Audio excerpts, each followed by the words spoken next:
What's the difference between content that looks good and the one that actually gets business results? Yeah, so I would say the difference is placement and where you have that video. So for example, like a video that works does what it was intended to do. If you have no intention behind that video to begin with, it's never going to work. Meaning if you want to make a specific ad video, because you know that you're going to run it behind advertising dollars, and then you get ROI on that campaign in general, that video worked. It performed. Vibe, your vibe, let it collide.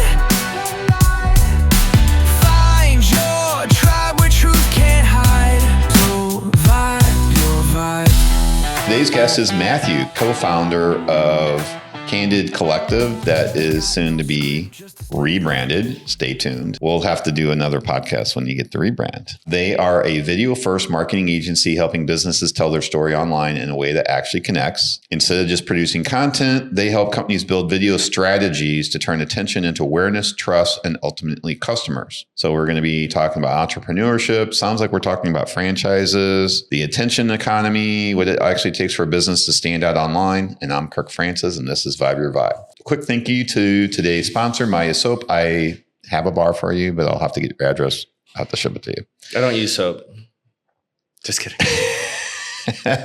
Later in the episode, I'll explain how you too can get a bar of soap mailed to you, get a free bar of Maya Soap. Well, it's not quite free. You're going to have to spend either 46 cents or 78 cents on a postcard or a letter.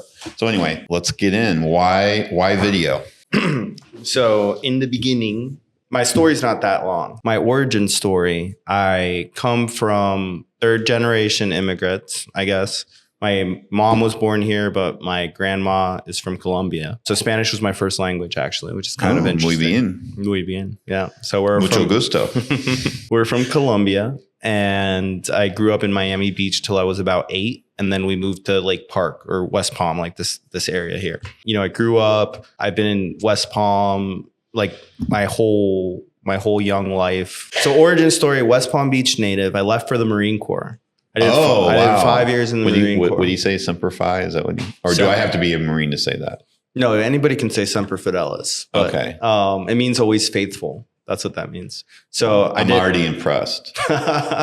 So I did that. It takes a real man to be a Marine. I was an aircraft mechanic, you know. Still a Marine. A Marine means it's a big deal. Once a Marine, always a Marine. Yeah. So it was definitely very difficult, very formative. I did it right when I was 18 years old. So it really laid the foundation for the rest of my life, which I turned 31 in January.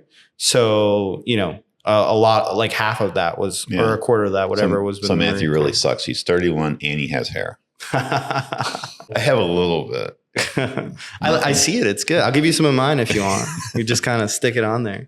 So I did the Marine Corps. I got out, and then my first job out of the Marine Corps was actually sales. I was an automotive salesperson. I was really good at it. I was selling a lot of cars. New or used?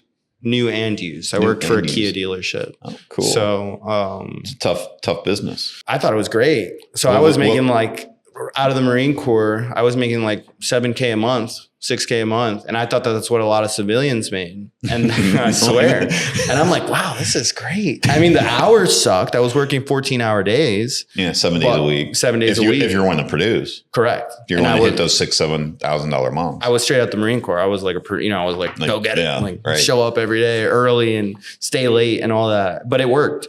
And but anyway, I ended up getting. That's what you got to do if you're going to survive that business. Correct. I know that now. You got to hustle. Back.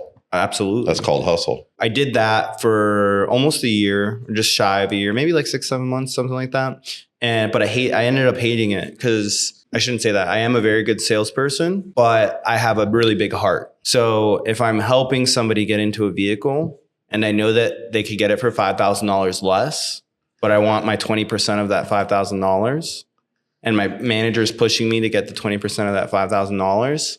Hey, buddy, this is the best that I can do. Right. So that took a toll on me. And there's an extra 1,000 in it for you. Oh, of course. Yeah. I mean, that's how I was making, your base pays nothing. Right. Yeah. So anyway. It's all in the deal. It's all in the deal. Yeah. So it didn't align with who I was internally, which I was still young at the time. I was, 20, 23, whatever, still trying to figure it out. So like, but it just didn't feel right. So I ended up getting really, really depressed. And I was telling my mom. You feel like you're taking advantage of people? I was taking advantage of people. Yeah. I there was no ands, ifs, or buts about that. How are you taking advantage? You're earning a living. I felt like I was. I felt like I was. You didn't feel good about it. Yeah. Because, you know, could you make, well, you weren't in F&I, were you? No, I wanted to. I told my managers that I was ready to leave. I got bumped up to internet sales manager pretty quick. And like I was taking all the inbound leads from the internet. This was, you know, Facebook Marketplace is like inundated with dealers. Right. I was like one of the early dealers who started to do that. Like nobody could really figure out, like, because I'm just younger. So I was like posting shit on Marketplace and I was generating my own leads. So my management thought I was like some kind of sales god, but I wasn't. I was just posting on Marketplace, right? And like treating people like humans. So they ended up promoting me to that, but I was really, really unhappy. And I actually told them, I'm like, hey, like I hate these hours. I'm not happy. If you give me F&I, then I'll stay because I get a little office. I thought it was cool. Maybe I was too young, whatever. They didn't want to. So I'm like, all right, well, I told my mom, she's like, why don't you just come back home to Florida? By the way, this is North Carolina, right? So it's not South Florida. So I decided to go back home. So you're there and selling cars. I got out the Marine Corps. What city is this? Is this still Jacksonville, North Carolina? It's like a little hole in the wall city. Like it's like Jacksonville. It's like an armpit of the world. It's kind of crazy. What's it near? I don't think I've heard of Jacksonville. Have you heard of Wilmington, sure. North Carolina? Yeah. It's about an hour north of Wilmington. I got out, I did the car sales thing, wasn't aligned, called my mom, told her, she's like, come home. She was in real estate. So she's like, we really need like real estate photography down here. Like get a drone, get a camera, and like, we'll figure it out. So I did. So I bought a camera and I told my managers the F&I thing. They said no. Drove back home with my dog. And what kind of dog do you have? I had a pit bull at the time. It was like 80 pounds. And 80-pound pit bull. Yeah, and I was driving a Stinger. Like I just got the Stinger because I was doing good in sales. The Kia Stinger had just dropped. I was following it from like development, right? And anyway, so I love that car. And I ended up living in it. You only bought the one car while you were a salesman? Yeah, why would I need more than one? And I got a deal on it. I just know from another salesman that I was talking to, he was a young guy like you and he was hustling, doing sales. And he always, you know, had his money right.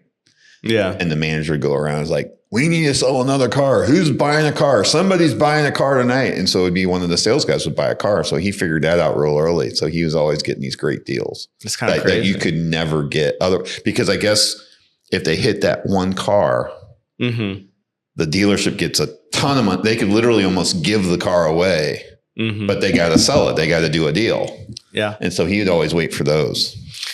Yeah. Was your deal kind of like that or? No, but I paid like what the dealer paid for it. Oh, you got it. Yeah. So I got it like, it was like a $50,000 car. I think I paid brand new. I paid like $35,000 for it. Wow. Yeah. So it was a good deal, but I had $15,000 of negative equity. So I was able to get out of my old car into that car for what it was worth. So it's kind of like, are those pretty cool cars? Oh, I've never seen them. The Kia Stinger. Well, they stopped producing them, but it was, so Kia, when I was there in like 18, was going under a rebrand like type of phase. They had just hired the designer from Audi, whose name was Peter Schreier. And they also hired the head of the M division for a long time, which was Albert Bierman for BMWs. Yeah, right? the M series. So the Stinger was truly a love child between those two minds. Really? So yeah, so it was really a German car with like a Korean flag on it.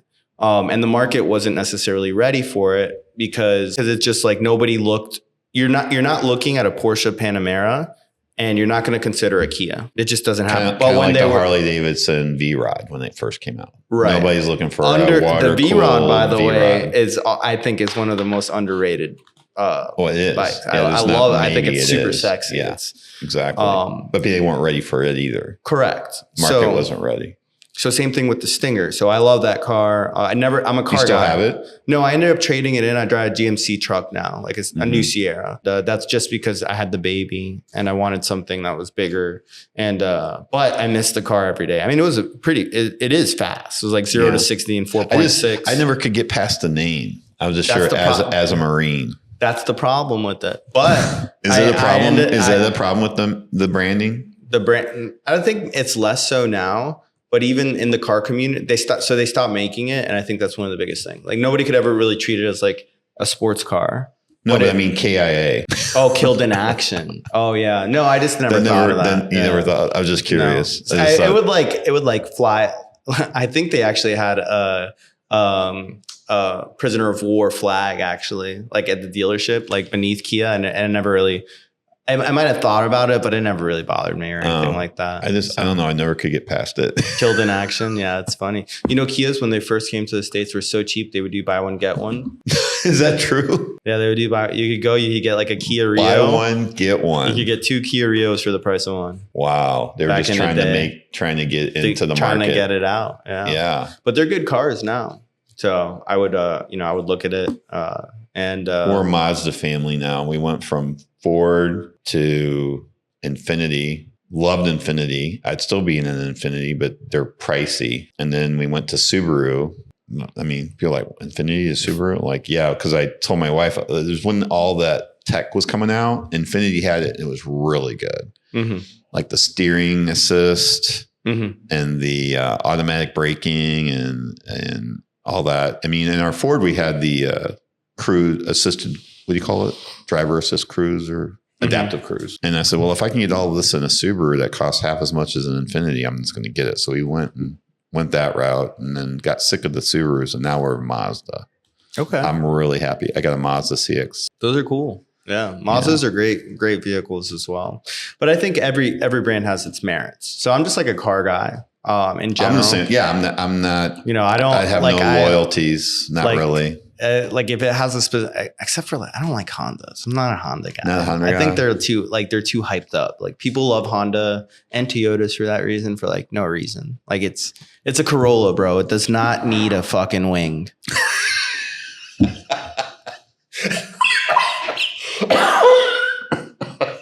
It's true. I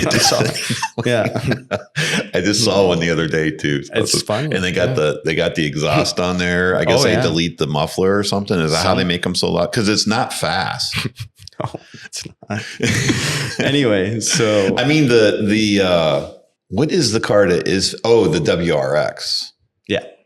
Now that actually has some.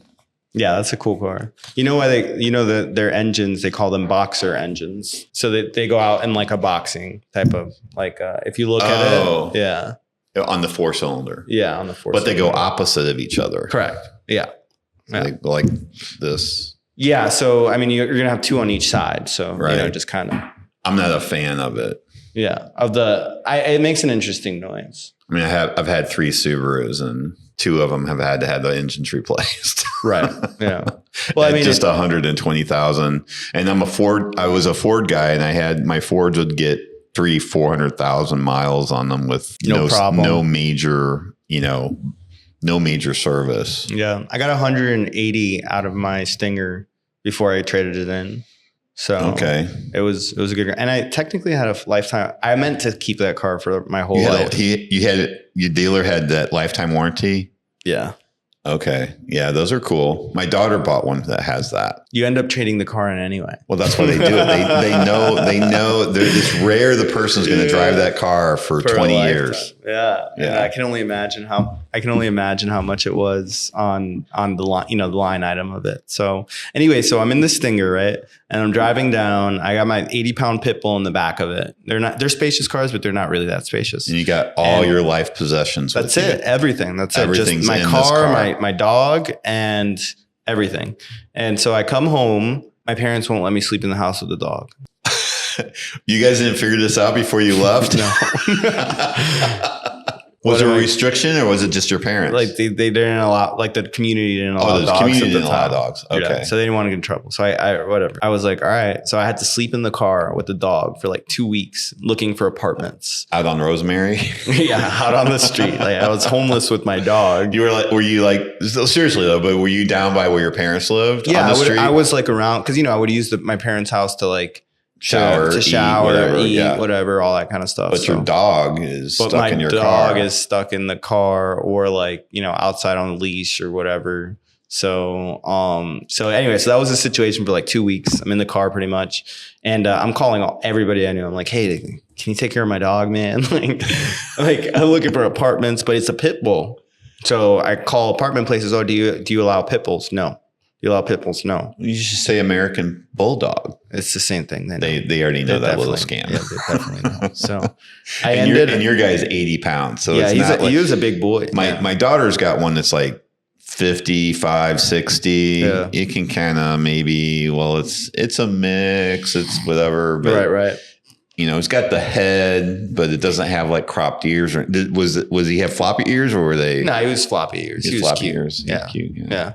He was the sweetest dog. You know, they used to be nicknamed the nanny dog. Yeah. Until somebody got a hold of him and trained him how to fight.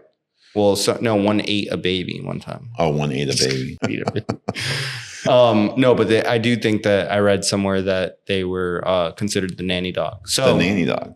Okay. So I lived in the car with the dog for 2 weeks, and then my mom's manager ended up being willing. Like she said that she would take the dog. She loved dogs. She thought the dog was super cute. So I gave the dog away, and then I was able to live in my parents' house for a while. And then I found like a roommate who used to be in the army, so we had the veteran thing, and I started living with him.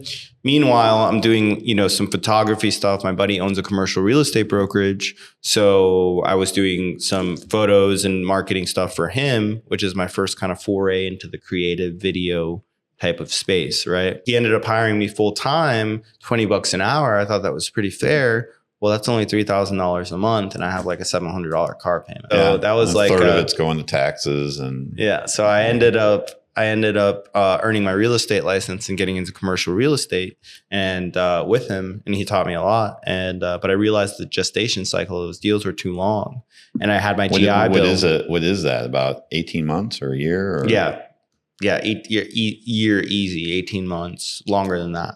And then you get it all the way to the finish line, and it doesn't work out, and it doesn't close. Yeah, yeah. So yeah. It's tough business. It is. People think, oh, it's all sexy and it's big deals and you make a lot of money. Yeah, if you got to get it done and closed. Correct. Yeah. What percentage of those actually close? I was working on one really big deal. It was technically an M&A deal for a dealership. Another dealer group that I knew from the automotive industry wanted to acquire a Ford dealership. I found one through an M&A broker, but it didn't end up working out. Like you said, getting stuff to the finish line. That's the largest deal that I worked on. It was valued around $14 million. But that's not just the real estate. That was also, inventory. The whole thing. Yeah. Right. So I decided to just go to school with my GI benefits, practice like residential rentals and that kind of stuff on the side. And so is commercial real estate from a licensing perspective the same as residential, or is it different? Yeah, the difference is like in the certifications and the training. A lot of commercial agents are not even realtors, technically. To get the realtor, quote unquote, you're a realtor, you have to pay into the realtor association. Okay. And sign a code of ethics and all that kind of stuff. You don't need to do that as a commercial real estate broker because you're representing buyers and sellers the same way you would normally do. But the deals are completely different. So you just need a license from the state that you're operating. Correct. And you need a broker who understands what he's doing, and you need the network. So that's what I did with him. And then I stepped away from that. I started going to school and I left his brokerage. I started doing residential stuff while I'm going to school. Real estate's always been and still continues to be the long-term play for me. I want to own 100 units before I die. That's like my retirement plan. So you can sell them off one at a time as you need money. In my eyes, 100 units, $1,000 a month in rent is $100,000. Obviously, your debt and financing and the way that you capitalize each unit, and whether it's one deal or multiple deals, but it starts to go into almost a law of large numbers where it works out. You're getting 100K every month. So, which is kind of crazy to think about. If you buy 100 condos, and even if they're in different buildings, and you just condos are underrated, I think, in portfolios. Like, I think everybody could use an extra condo or two and rent it out. Because, by the way, rent's not $1,000 anymore. Right. So anyway, that's the retirement plan. I'm studying architecture because I was, architecture in my head was like, all right, well, I love real estate, study this architecture thing. And then that was great. Literally just pure creation, like little sticks, drawing, like pure creativity. And then your teacher is like, it's shit. And I'm like, hey, this is a design course. What do you mean? They're like, it's not designed properly. And I'm like, all right, well, I still loved it, and I ate it up, and I'd be in the studio for like 3 o'clock at night or in the morning, and just like building things, Building models for architecture school. Very, very cool.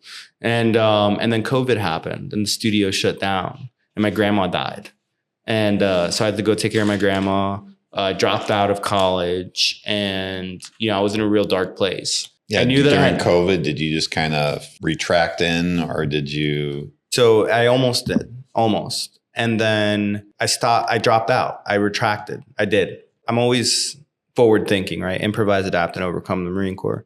So I decided that I was going to become a firefighter, because firefighter would provide me with, you work, I think 9 days a month or something, and then you get like 2-3 days off. Right, because isn't it 24-hour shifts? Yeah. Shifts. So you're technically working 2 days a week, and you're actually getting 4 hours of overtime. Yeah.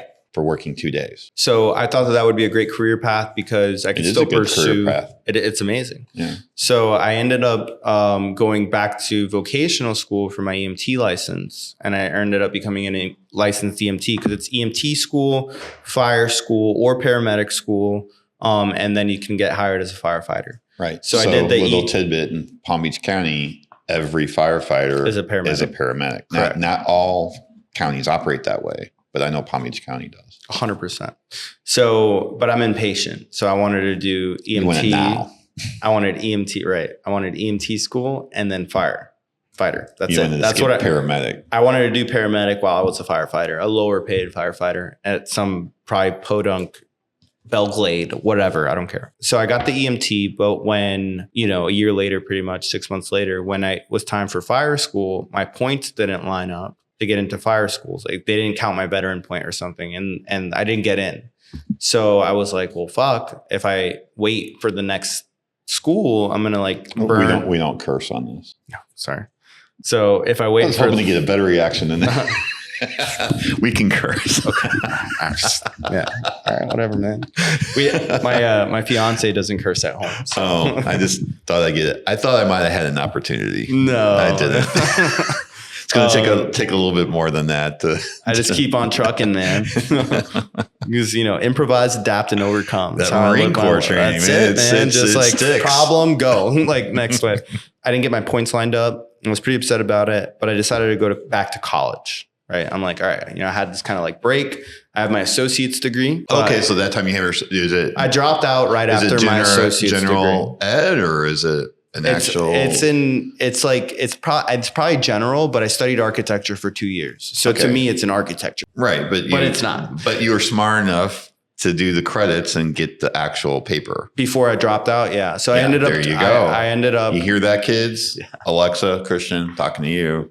So I got the associate's degree, because that transfer is a lot easier, which I'm going to get into. So I didn't get into fire school that semester. It was 2 weeks into the semester, but I decided to look at Palm Beach Atlantic, which is a small Christian university downtown. Mm-hmm. And I'm familiar with it. By the grace of God, I got into the school, not knowing what path I wanted, anything. I applied. They accepted the credits from Palm Beach State. They helped me figure out the bureaucracy with the VA. They were like, you're good to go. Here's your course load. And boom, I was in class. Because you had money from the GI Bill. Correct. 100%. And they don't want to burst your bubble, but it had to do with the money. Oh, I agree. And you're coming in as a associate, as a transfer. Correct. I could have gotten into any college. It wasn't like I'm not saying that I got accepted and all that stuff, because I already knew I had already played this. That's the game that all the schools play. I know. We could spend another hour talking about that. Going in as a freshman, and do you get accepted? Blah, yeah. Blah, blah. But then if you come in as a transfer student, the only requirement is, well, you got to have like a 2.0 and you got to have money. So if you got money in a 2.0, all right, you're in. But where I was at, which was not into fire school like I wanted to be, and not wanting to waste more time. What program did you take there at Palm Beach? I picked up management. So a management degree. Okay. So the reason that I wanted to do fire was so that I could pursue other entrepreneurial pursuits. So in my brain, I was like, well, I'll just lean all the way into this business thing, make enough money, and I can hire my own architects. That's good. That's a good You know, way to go. That's kind of where my brain went. I like it. So, why do I need to do architecture? I can just make enough money and I can hire the architect to work for me. And then they'll have to be forced to make my stupid designs that weren't good enough. So I did my 2 years in PBA. I got my management degree with a concentration in franchising. I was a non-traditional student. I mean, I'm like 25, 26 at this point, you know, in freshman classes. Right. But like I wasn't there for the freshman people. I was there for education. So I ended up like getting along really well with my professors because it's, you know, I was actually like learning. So I ended up building a really strong network at PBA, especially in the franchise community, because I would take advantage of all of it. It's a very niche franchising. You kind of fall into it. It's everywhere, but nobody seems to like, oh, there's franchise. It's like a thing. Right. It's everywhere, but the people that are actually playing in that are low level retail workers that you get exposed to. Right. But you're not rubbing elbows with the guys that are actually owning it and managing a lot of the times. No. Yeah. Or you have a local franchisee who is they're locally owned and operated, but they don't own the brand. Right. So you'll work directly with the franchisee. I was at the brands level because of PBA.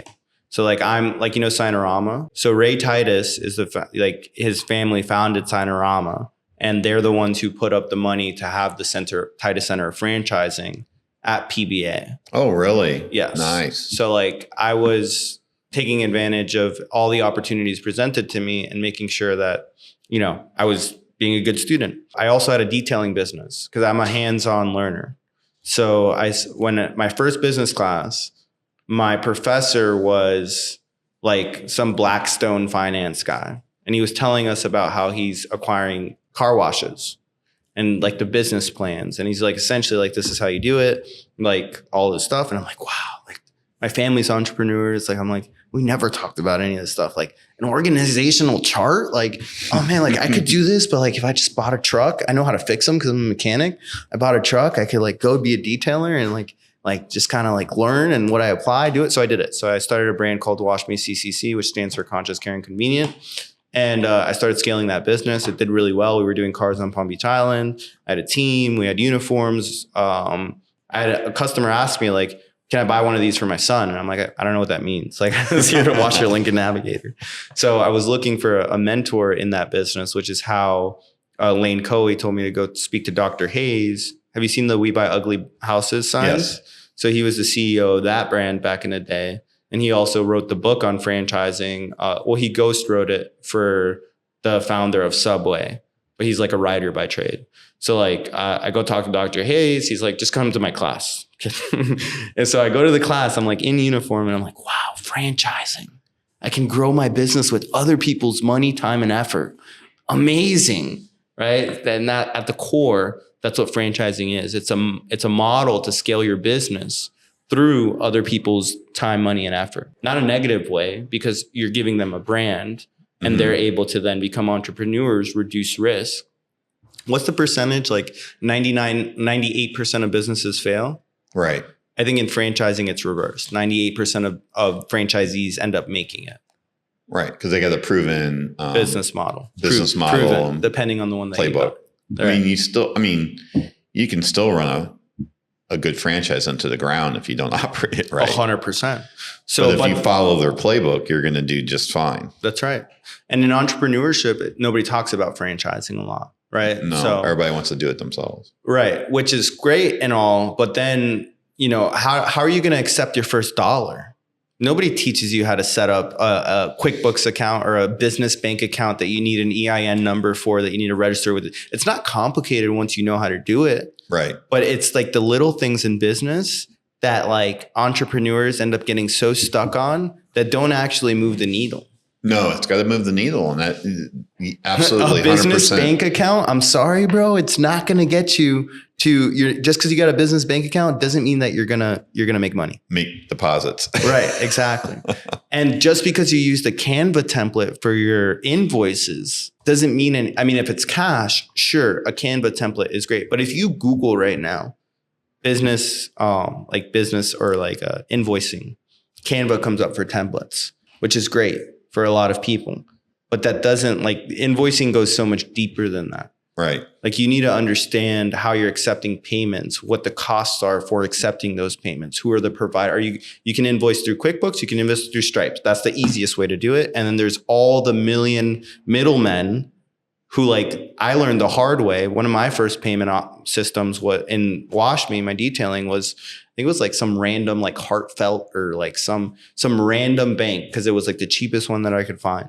And it ended up being like nightmare UI, like hard to use. And so you learn all these things that I learned the hard way in business. You get that handed to you in franchising. Right. Because they got, like, the prior guests I had, they'll have a already vetted list of vendors that if you need X, Y, and Z, here's a whole list of vendors. We've already vetted these guys. These guys are going to treat you right. Yeah. So in that detail business, it was a detail brand is how I was treating it. I was doing a lot of video work. We were, like, getting really great videos for ourselves, like, obviously sexy product, right? Like cool Ferraris, cars, like easy to make that stuff go semi-viral or get a lot of attention that way. But it's a very visual business. So my truck ends up getting T-boned. And that was my first one truck. My one truck got T-boned. I did have insurance. I got a check from my insurance. And that was my first entrepreneurial exit because I was exited out of the truck. So not literally. And the business. But I did come to a decision that I had to face. I could take the money and I could buy another truck and keep doing this detailing thing. Or I could take a step back from entrepreneurship, learn from somebody else, and essentially get a job, right? Get a job with my degree that I just spent 2 years getting a degree in. So I ended up getting a job at a startup advisory firm, which is a business consulting firm. They're called A&D out of Coral Springs. And they put me through a training program. I was junior consultant. It was really great. Coincidentally, across the way, an office got built out and it got rented by this woman named Madalena. So I come back to the Titus Center one time and I run into Madalena in the parking lot, and I'm like, oh, like, everybody flew in for this event. Like, you're driving. Do you live around here? She's like, yeah, I live in Coral Springs. I'm like, oh, that's funny. I just got a job in Coral Springs. And she's like, oh, that's cool. Where do you work? A&D. She's like, that's familiar. What building are you in? And I'm like, told her the building. She's like, what floor are you? She's like, yeah, I just leased the space next to you. So we ended up becoming fast friends while I'm, like, being this consultant. And she ends up inviting me onto her leadership team. So Madalena is a franchise supplier. So you talked about vetted vendor partners, right? She's a franchise supplier. And I knew that I wanted to, like, pivot into my network of franchising and also, market. I love marketing, right? So her agency is a franchise marketing agency. So I gave it a lot of thought, and then I accepted the position, and she brought me onto her leadership team. And I did that for like 2 years, pretty much. A year into it, I noticed a gap in our service offerings, which was local content at scale. Meaning we had national clients, but we weren't producing local video or local. And mind you, I had a detail business and my detailers would, like, record videos. So I'm like, I know that I could get somebody for $50 an hour, $20 an hour to get video. And then we use that for the content for our clients. So that was the inception of Candid, which leads me back to the question that you asked, why video? I noticed that it was a very interesting and difficult problem to solve, especially for multi-location franchise brands, given my experience that we just went through. So that's kind of how I landed into the video space. Now, at the time, I was doing fractional CMO work, and truck got T-boned, and then I did the consulting. I'm on the leadership team. On the side, I'm doing fractional CMO work for local businesses like chiropractors. Somebody wanted to sell one of my clients their SEO services, and I'm also, like, an SEO expert, right? Like every other. I'm just kidding. No, SEO is actually more important than it ever has been. Whole nother conversation. But so I sit down with him, and his name's Henry, and I tell him this idea about local content at scale in an app. Think like Uber, but instead of people monetizing their cars, they could monetize the phones in their pockets. Everybody's got $1,000 phone that can take probably 4K images and video. Right. So I was like, well, let's just monetize that, right? Like, let's give them a platform for them to pick up gigs from CMOs of these larger brands to get local content for good UGC, user generated content for franchise brands. It's like, dude, I love that idea. I used to shoot for Red Bull, and, like, I love video and stuff like that. And I'm like, all right, great. Like, let's do it. Are you sure you want to do this? because like I'll spin a business up. I was tossing that idea and another idea called Don't Get Ducked, which Don't Get Ducked he did not like. But that idea was going to be an education-based business around the wholesaling of real estate, because those dudes take advantage of old people. Hardcore. So it was technically a wholesaling business, but it would be like exposing that whole industry and like making sure that they don't get ducked. Right. Is that what it's called? That's what it was going to be called. I ended up doing Candid instead with Henry. And that was almost 3 years ago now. About a year into developing the application, we realized that we were not going to be able to go to market with it. So we had wasted a bunch of money trying to develop this tech. But what we were left with was like full stack developers, marketing, the whole thing that you need for a marketing agency. My fiance got pregnant and she was about to have her baby. So it was at that time that I told Nylene, I'm like, hey, and by the way, she knew, like, she was a mentor to me. Like, I told her about the idea. She supported it. She's like, make sure you do it after work, and, was super supportive in all of that. So I told her, I'm like, I have to focus on my business now because my baby's about to be here. I don't ever want her to be the reason that I don't go and chase my dreams, because I took the safer route by staying with you, which would have been the safer route. And that is 100% the safer route. So I decided to do entrepreneurship full time. And that was about a year and a half ago. Okay. So I've been running Candid Collective for a year and a half, which, going into the trademark issue, we were originally Candid Socials, and then we rebranded to Candid Collective kind of around the same time that the tech that wasn't working out. During the research, I saw other Candid Collectives, but I just said, I'll outmarket them. When people research Candid Collective, they're going to think of my Candid Collective. Because you're an SEO expert. Because I'm an SEO expert. And that's exactly what I did. So if you Google Candid Collective, you're going to see my brand everywhere. One day I got an email that was a stop order from the person who has a trademark on the Candid Collective. Oops. Now, I could have fought it. 100% I could have fought it. Her business is in the education space and my business is in advertising. Right. They're completely like in the trademark arena. I think it's a section 35. There's a code. There's code 35. Right. Different codes. Could have went to a judge, said, hey, Candid, I'll redo Candid, agency instead of collective, whatever. But instead we just decided, we're only 2 years into this. We're going to rebrand, and then we'll just own that.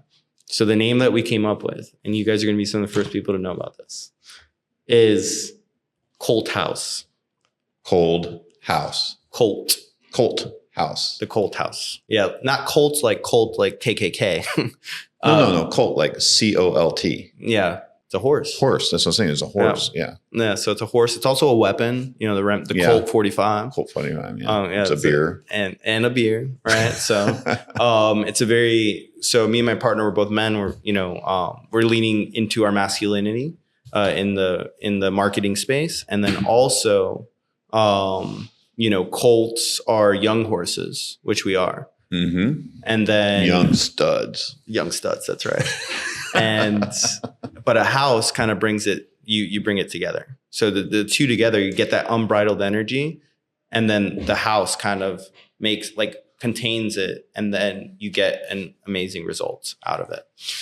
That's why video. I could give you a list of 5,000 names with their known cell phone number and everything else. Mm-hmm. And you could text away. You could use tools to text and everything. You mentioned wholesaling. That's what a lot of the wholesalers are using Go High Level with Lead Connector, sending out massive amounts of text messages, probably getting phones and accounts shut down because it's not what you're supposed to be doing. The idea here is we're trying to identify who has the level of interest. As an example, so what the backstory to this, what drove me to this is that I have a client that does fitness, and he also does stretch. And it's not just any stretch, it's fascia stretch. It's a very specialized skill set. And we did a mailing, I think, of 5,000 or 6,000 cards with a QR code. I was tracking the QR code, but it wasn't uniquely tracked because we send it all out EDDM, every door delivery mail.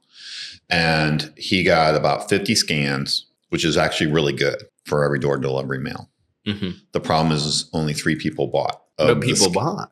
actually bought. Yeah. And actually the prior guest in here, he did EDDM. He did 6,600. He had 3 phone calls that he could track back based on the offer and the coupon code or whatever it was. And he had 1 sale on basically a $5,000 spend. Nice. Not very good. Well, how much was the EDDM? $5,000. No. 1 sale, 1 customer. Usually he said his acquisition cost per customer is around $60 to $70. He just spent $5,000 for one. Yeah, it didn't work for him either. Interesting. And so I've been sitting on this for a while. I got to crack this, and then I got to crack this. EDDM thing is really good. I know people in a marketing group down in Miami. Maybe you've heard of them, 7-figure agency. Yeah, I'm sure Josh Nelson. I actually have. Yeah.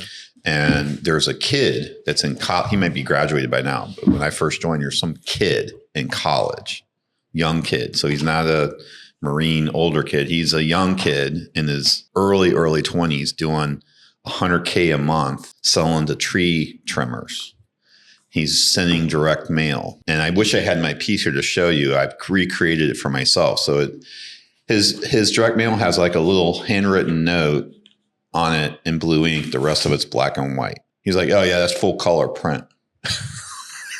So I can get the blue ink. Does tremendous with the direct mail. So I'm like, what is wrong with my direct mail? I got 50 scans and and I go back and I thought about it. I'm like, did you ask him? I haven't asked him yet. Particularly, I ask other people and they said, there's nothing really wrong with I showed them a piece. I ask other experts on EDDM. Mm-hmm. But what I figured out is, because I mean, there's a lot to it, right? Like what's your headline?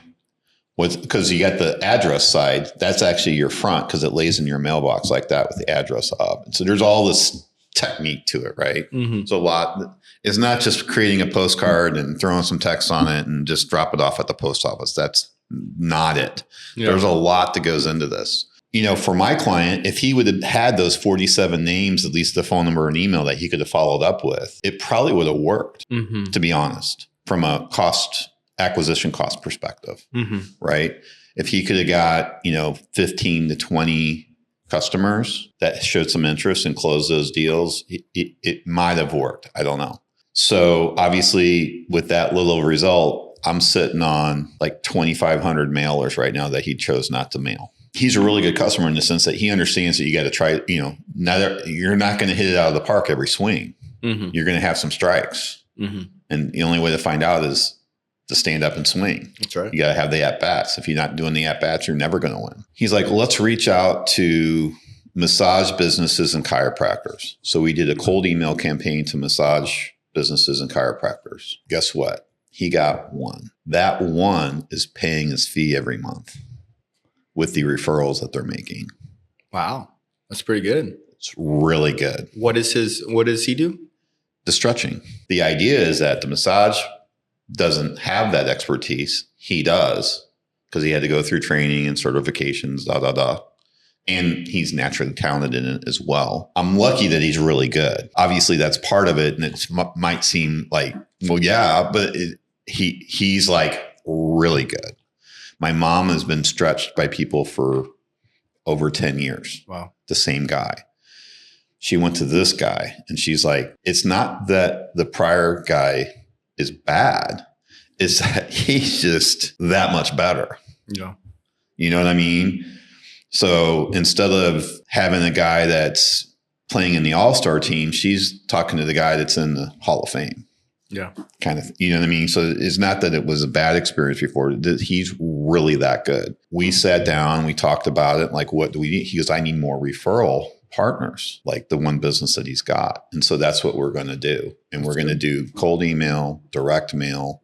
And on the direct mail, we're using the piece that we created as an example of what we could provide to the office. So when they scan the code, we know that office scanned that person that was addressed to, scanned that code.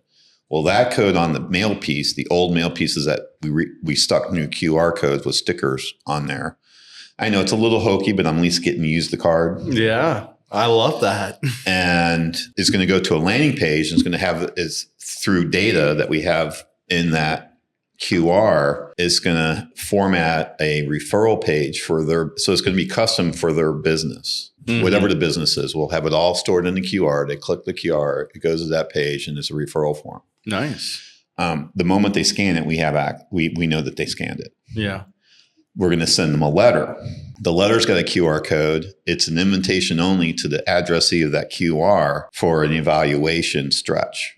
Okay. And then the language of the letters, wouldn't ask you to refer me to any of your folks without actually at least experiencing it for yourself to understand what it is. Yeah. So this whole mail piece goal is to create a conversation. My client, who's super reasonable and awesome, his expectation is he would like to see 3 to 5 conversations. I mean, you're a guy in marketing and sales. I mean, I don't know how much more reasonable a client can be.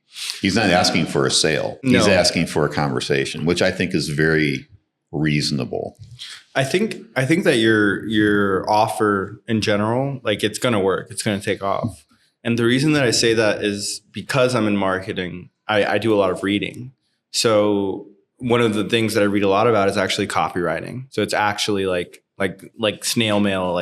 A lot of people have built their entire businesses off of it. I can't remember the gentleman's name. I know that he had a private, he had $1 billion business in the private jet space. Oh, Jesse. Amazing individual. Yes. Energy, amazing. I got to see him at the John Maxwell. Oh, that's amazing. Last year up in Orlando. He's insane. He's I can't think of his last name. I'll think of it in a minute, but yeah. But that's how he did his business. Right, exactly. And then there's another story that I read. I can't remember who it was. It was this car salesman who beat out everybody else. He did one thing. Write letters. He gave everybody a Christmas card every year that was on his client list. That's it. That's all he did. The bar is honestly so low for because we're so digital now. Everybody is focused on you can't get through the noise. This, when it's done the right way, cuts through all of that. Exactly. And if you write it from the heart, and if you know who shows a level of interest, by at a minimum scanning a code, opening an email, accepting a link. See, it's not just that. That's the thing. You got a layer on it. Yeah. So what if you layer it, this, and instead of asking them for a cup of coffee, you just also sent a $5 Starbucks card and you gave them a cup of coffee. You know who you're sending it to. Exactly. You're going to buy them coffee anyway. Right. Do you think they're going to respond to that? How much more percentage of but that goes into offers, which goes into marketing, right? And that goes into those specific strategies that people pay you to. And so here's the 4th or 5th layer, depending on how it might fly. If I'm not getting the response that I want out of the LinkedIn connection request or DM if they're already connected, and the cold email and the direct mail, and I'm falling flat, since I've got 2,500 of these things, I'm going to print up I'm not going to create another QR form, or maybe I will. We'll see. They're easy. It's like printing money. Yeah. It's easy. But I'll create a new mail piece, create a new letter. And the letter is going to be printed on 6, because the mail piece is 6.5 by 9. So I'm printing the letter on 6 by 9. But the next letter that I create, physical piece, would be a 8.5 by 11 regular sheet, paper clipped to the card, hand delivered. And it'd be hand delivered to the receptionist. And the key is to get the receptionist's name and email. I don't give a shit. I've already got my recipient's name and email. I don't need it. I have no idea who the receptionist is. Drop that off. Ask her if she can give it to him. Get her name and email. So I follow up with her. Forget sending an email, because she might be already getting their email and managing it for them. Intentionally, you don't email to your recipient. You email to that receptionist, because she's the person you need to know. She's the gatekeeper, and you respect the gatekeeper, and you show them some love. So you drop it off. Then you send her a thank you note just to her with that $5 gift card to Starbucks. Because, you got to understand, what is this worth? If this is worth $1,000 of business a month, it's $12K in a year. What's a $5 gift card for the rare receptionist that actually helps you out? You're not doing every single one. But that's my backup. That's actually the backup plan. Directly delivering it, hand delivering it, receptionist name, email, phone number, thank you card with the $5 Starbucks card. And that's my backup plan if the first 3 points don't connect. What was your business before this business? I was in IBMI AS400 software development. Okay. And then I thought I wanted to be a photographer. I ran a headshot photography business. I wasn't doing awesome. I wasn't doing horrible. I was making money. I mean, I think I did like $20,000, $30,000. You can't live on that, but I mean, I'm generating income. In a year? I had a client come to me and they wanted me to help them monthly on social media. And they were paying me more than my top packages on my photography business. And I was going to get that every month. And then the light bulb went off in my head. It's like, why am I like the prior guest? He gets about 40 new customers a month, roughly 500 a year. If they weren't, and they usually stay around for 3 years on average. After 1 year, if his business wasn't a repeat style business, that would mean if he wanted to keep up with that, he'd need to do like 500 sales, new customers in a month, which he can't physically do it. Mm-hmm.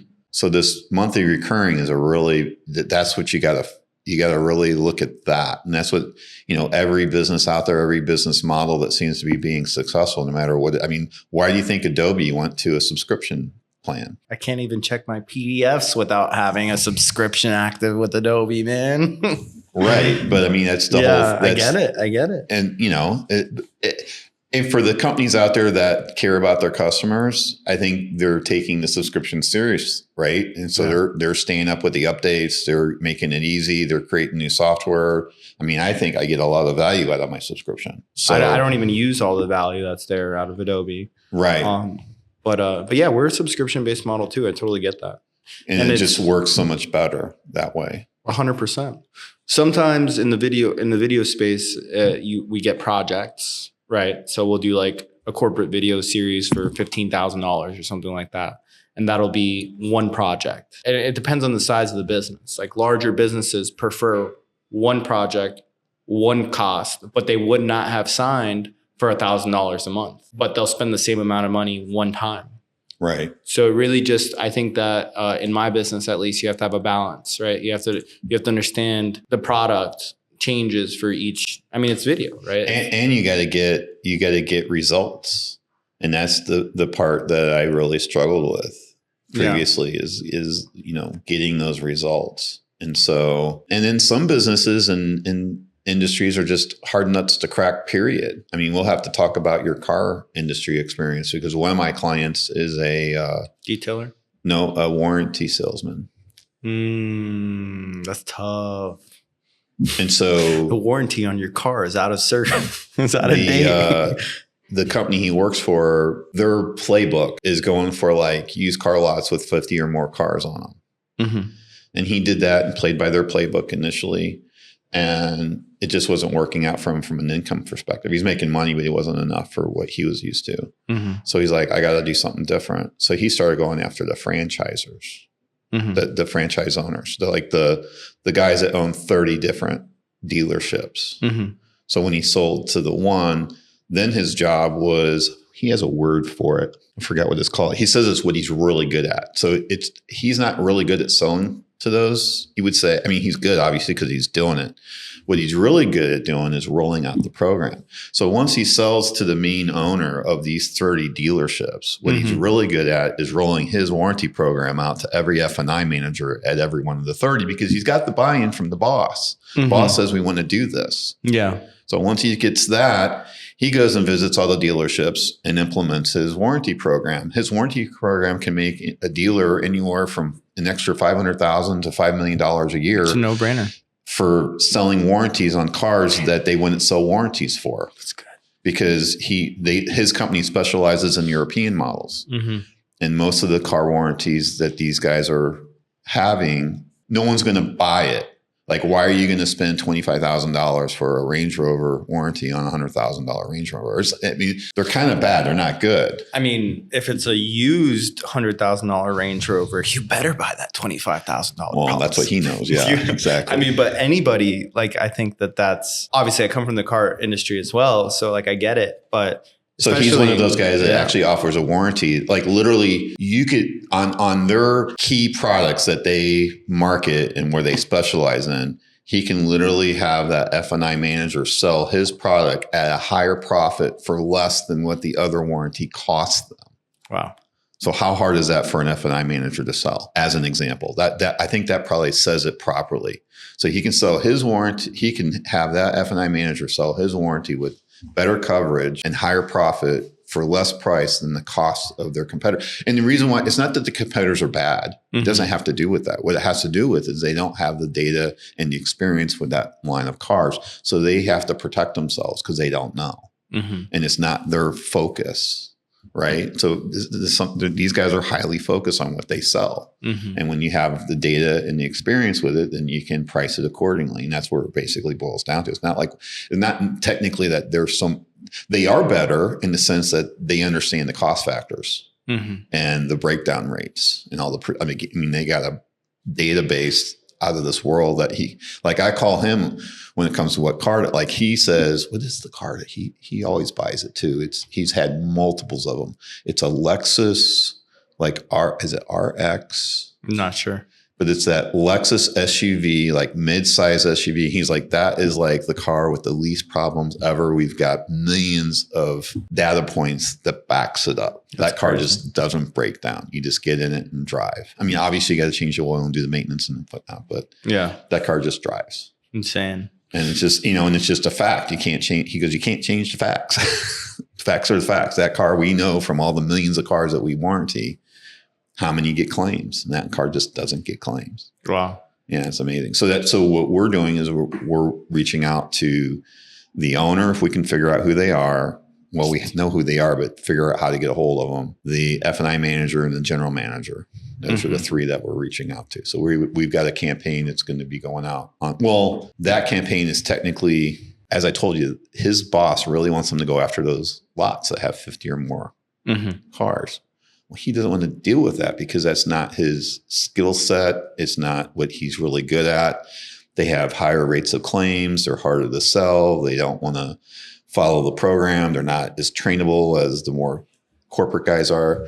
But he's found brokers that will take that business on. So he's got brokers that if he finds out the lead, he doesn't have to, he'll obviously in the beginning, he's going to follow up on make sure everything's working right. But this could be a machine back to your monthly. Once I prove that the machine works, this thing, we'll just keep boom, boom, boom. If he's getting enough leads coming in that he can push them over to the brokers, you talk about a win-win-win. He's happy because he's making a few extra bucks. His brokers are happy because they're making a few bucks and they're getting leads that are warm and ready to go, and they don't have to hunt for him. His boss is happy because he's getting the business, even though it's apparently a higher rate of claims and everything else, and it's not the best business in the world. It's what the boss wants. So he's giving his boss what he wants. So he's making his boss happy.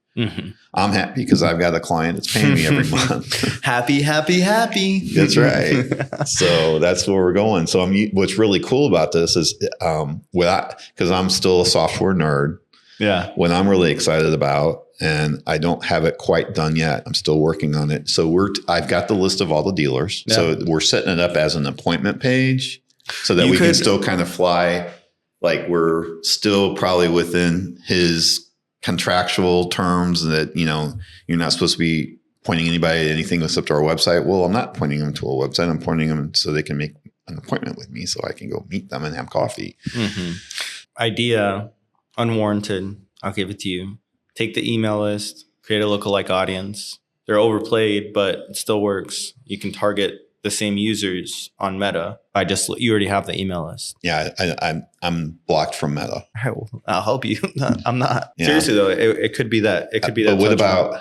I don't have the name. I don't have the name of the company right now. But there's another company that will allow me to retarget. Simplify. I don't know what it was, but it was very cheap.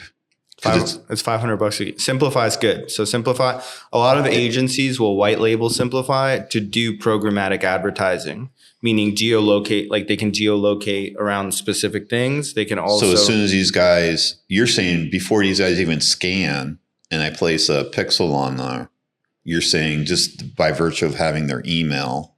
You can target that. I can target them by similar Simplify. Users through Simplify. You can also do it directly on Meta. You don't have. So the point of this and I told you the price when we were in the other room. Oh yeah, we're gonna have to work on that. Yeah. But the point is I think this is more of a $5,000 to $10,000 monthly program. 100%. But you're adding I'm only doing an outreach of 500.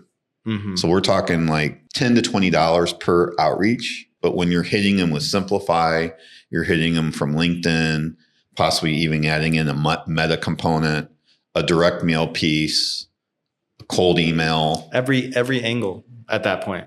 And it's like, you're going to get the ones that matter. You're going to get the ones that are sellable. Yeah. And at the end of the day, he's trying to go have a cup of coffee with somebody that's going to be responsive and at least receive the message. And that's what he's looking for, because he doesn't have time to go outreach 500 people and drop a bunch of emails. And we might even go with Go High Level and drop some voicemails. Who knows? You don't have to do Go High Level. I am not for Go High Level. I don't like it. You don't like it? No. I don't. It's what I know right now. It seems to work for me. I like the ringless voicemail idea. I like Vendasta for something similar to that. But I also like Go High Level is a CRM that, in my opinion, tries to do too much. Mm-hmm. Well, it works for me, and it's not a ton of money, and I've got like 6 clients on it, so I'm getting it paid for every month for me. And yeah. I'm not saying for your business. It's not like it's just my thing with Go High Level. But Go High Level is a phenomenal product. As long as you're not trying to skin it and sell it as your proprietary CRM that you developed, which is what a lot of people do with Go High Level, which is one of my problems with it. Because they do have the native white label capability, right? And that's like a big reason for that platform. But like you said, Go High Level, and you're just honest. You're just a straight up guy. My problem with Go High Level is it creates a lot of course sellers and a lot of affiliates, because it's got a very attractive affiliate program. No, my idea is to skin it and package this whole thing together. Yeah, but there's so many other things. Like Go High Level is just like one thing. Right. Your thing is nothing. Like EDDM is completely separate from Go High Level. You're just feeding data back into Go High Level, but it's an entire system that you have that works. Exactly. So, so you're into AI probably. Yeah. Perplexity. I prefer Claude. Okay. Claude. Have you seen the Perplexity spaces? No, I have not. So you have to check out the spaces. Inside the spaces, have you heard of Y Combinator? Yes. Okay. So they have a space in there that takes all of that data, like aggregated Y Combinator. Mm-hmm. And you just click it, and all of a sudden now you're in basically, you can go ask it all these questions that are going to answer it based on how Y Combinator would guide you if you were in the incubator program. That's awesome. I'm going to have to do that. So I've been using that for this. And so what they were saying is, I mean, I don't think they were saying raw, Go High Level, but they were saying, don't go try to write your own CRM. Use an off-the-shelf CRM, package your thing all around it. Because it doesn't matter because as you already know, the goal is to exit. And the goal is to have the subscribers. The subscribers don't care what's happening in the background, and the people that would acquire this don't care what's in the background. They just want to make sure that it works. So I think I want to argue a little bit like constructively on it, specifically on what they don't care about the background. So I have a project that I'm working on right now called Well, they care. They care deeply. But they probably would. Okay, so they do care, but where am I going with this? I want to say they care, but they would probably not like to know that it's a homegrown. Homegrown actually comes with some issues. Yeah, but if you got 20 years as a developer for a larger company, and you know what you're doing, and you can build SQL databases like that, and you know how to do it. I know how to do it. It's just a headache. So I would look into Zoho.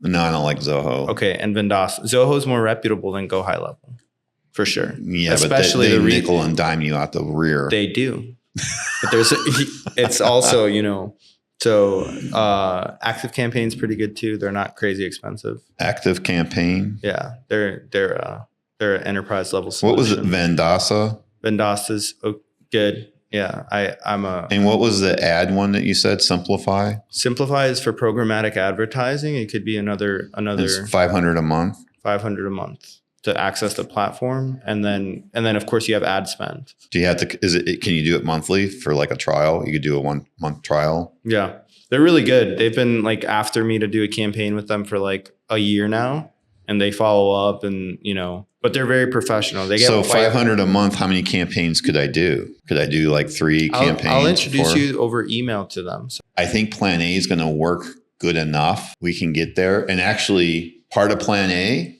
is we're in it right now. This is plan A because you're looking for referral partners. So how do you get them? You reach out to people and say, hey, you want to come on my podcast? I told you in there. We're having a cup of coffee, and ideally we're talking more about you than me. And then giving you a backlink, and you haven't even seen this yet. So we create a profile page for you. Mm-hmm. We're going to create an episode page. It's going to have your transcript on it. Mm-hmm. Ideally, we'd hope that you can at least link back to your profile page. The profile page links to the episode. Mm-hmm.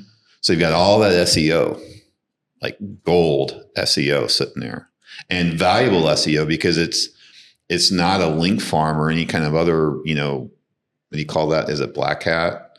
Yeah. Kind of junk. It's white hat, it's a legit long form. They all feed. So you get the YouTube and all the other platforms that actually have the audio and the transcript. That's feeding into the GEO, generative engine optimization. You got our pages on our website feeding into the SEO. And then I guess I don't know if we have to do anything specific for AEO or not, but I imagine between the SEO and the GEO that what we actually are doing. That's what drove. So I met a guy through a networking group, kind of like NLX, except it's not BNI. It's just a guy over in Australia that has a group of people. It's very informal. He does have a fee-based portion to it if you want, but if you want to show up, you can still show up. And I met a guy over there. I didn't share it. You're getting to interview me. You do that. You said you were going to do that. So you get into the group there, and I saw a guy talk, and I met him, and then did a Zoom call, but I didn't do it as a podcast. So I'm mad I didn't do it as a podcast. So he worked in Japan, and he did video. Mm-hmm. I think he still lives in Japan, but he's got connections with Australia. He was the one that told me this with the whole LLMs. Mm-hmm. It's like and this goes to you about the video. Mm-hmm. The LLMs are ingesting video. Yeah. And the transcripts. Yeah. And it's the biggest, to me, it's like, I don't know if is it out there already, or is this sort of like a secret? No, I think people talk about it. So it's getting there. At least in like my sphere, but because this even by the way, Instagram, this has high authority level.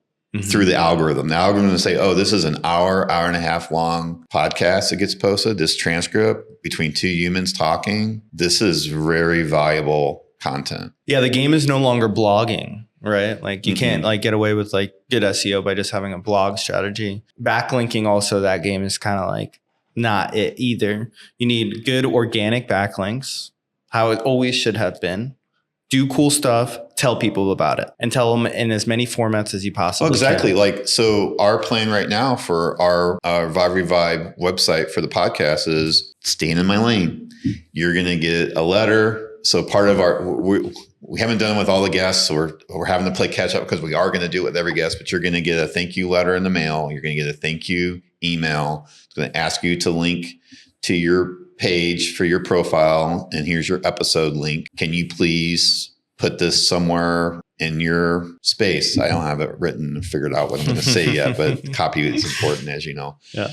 But we're going to do it, and you're going to get an email, and you're going to actually get a physical letter in the mail too.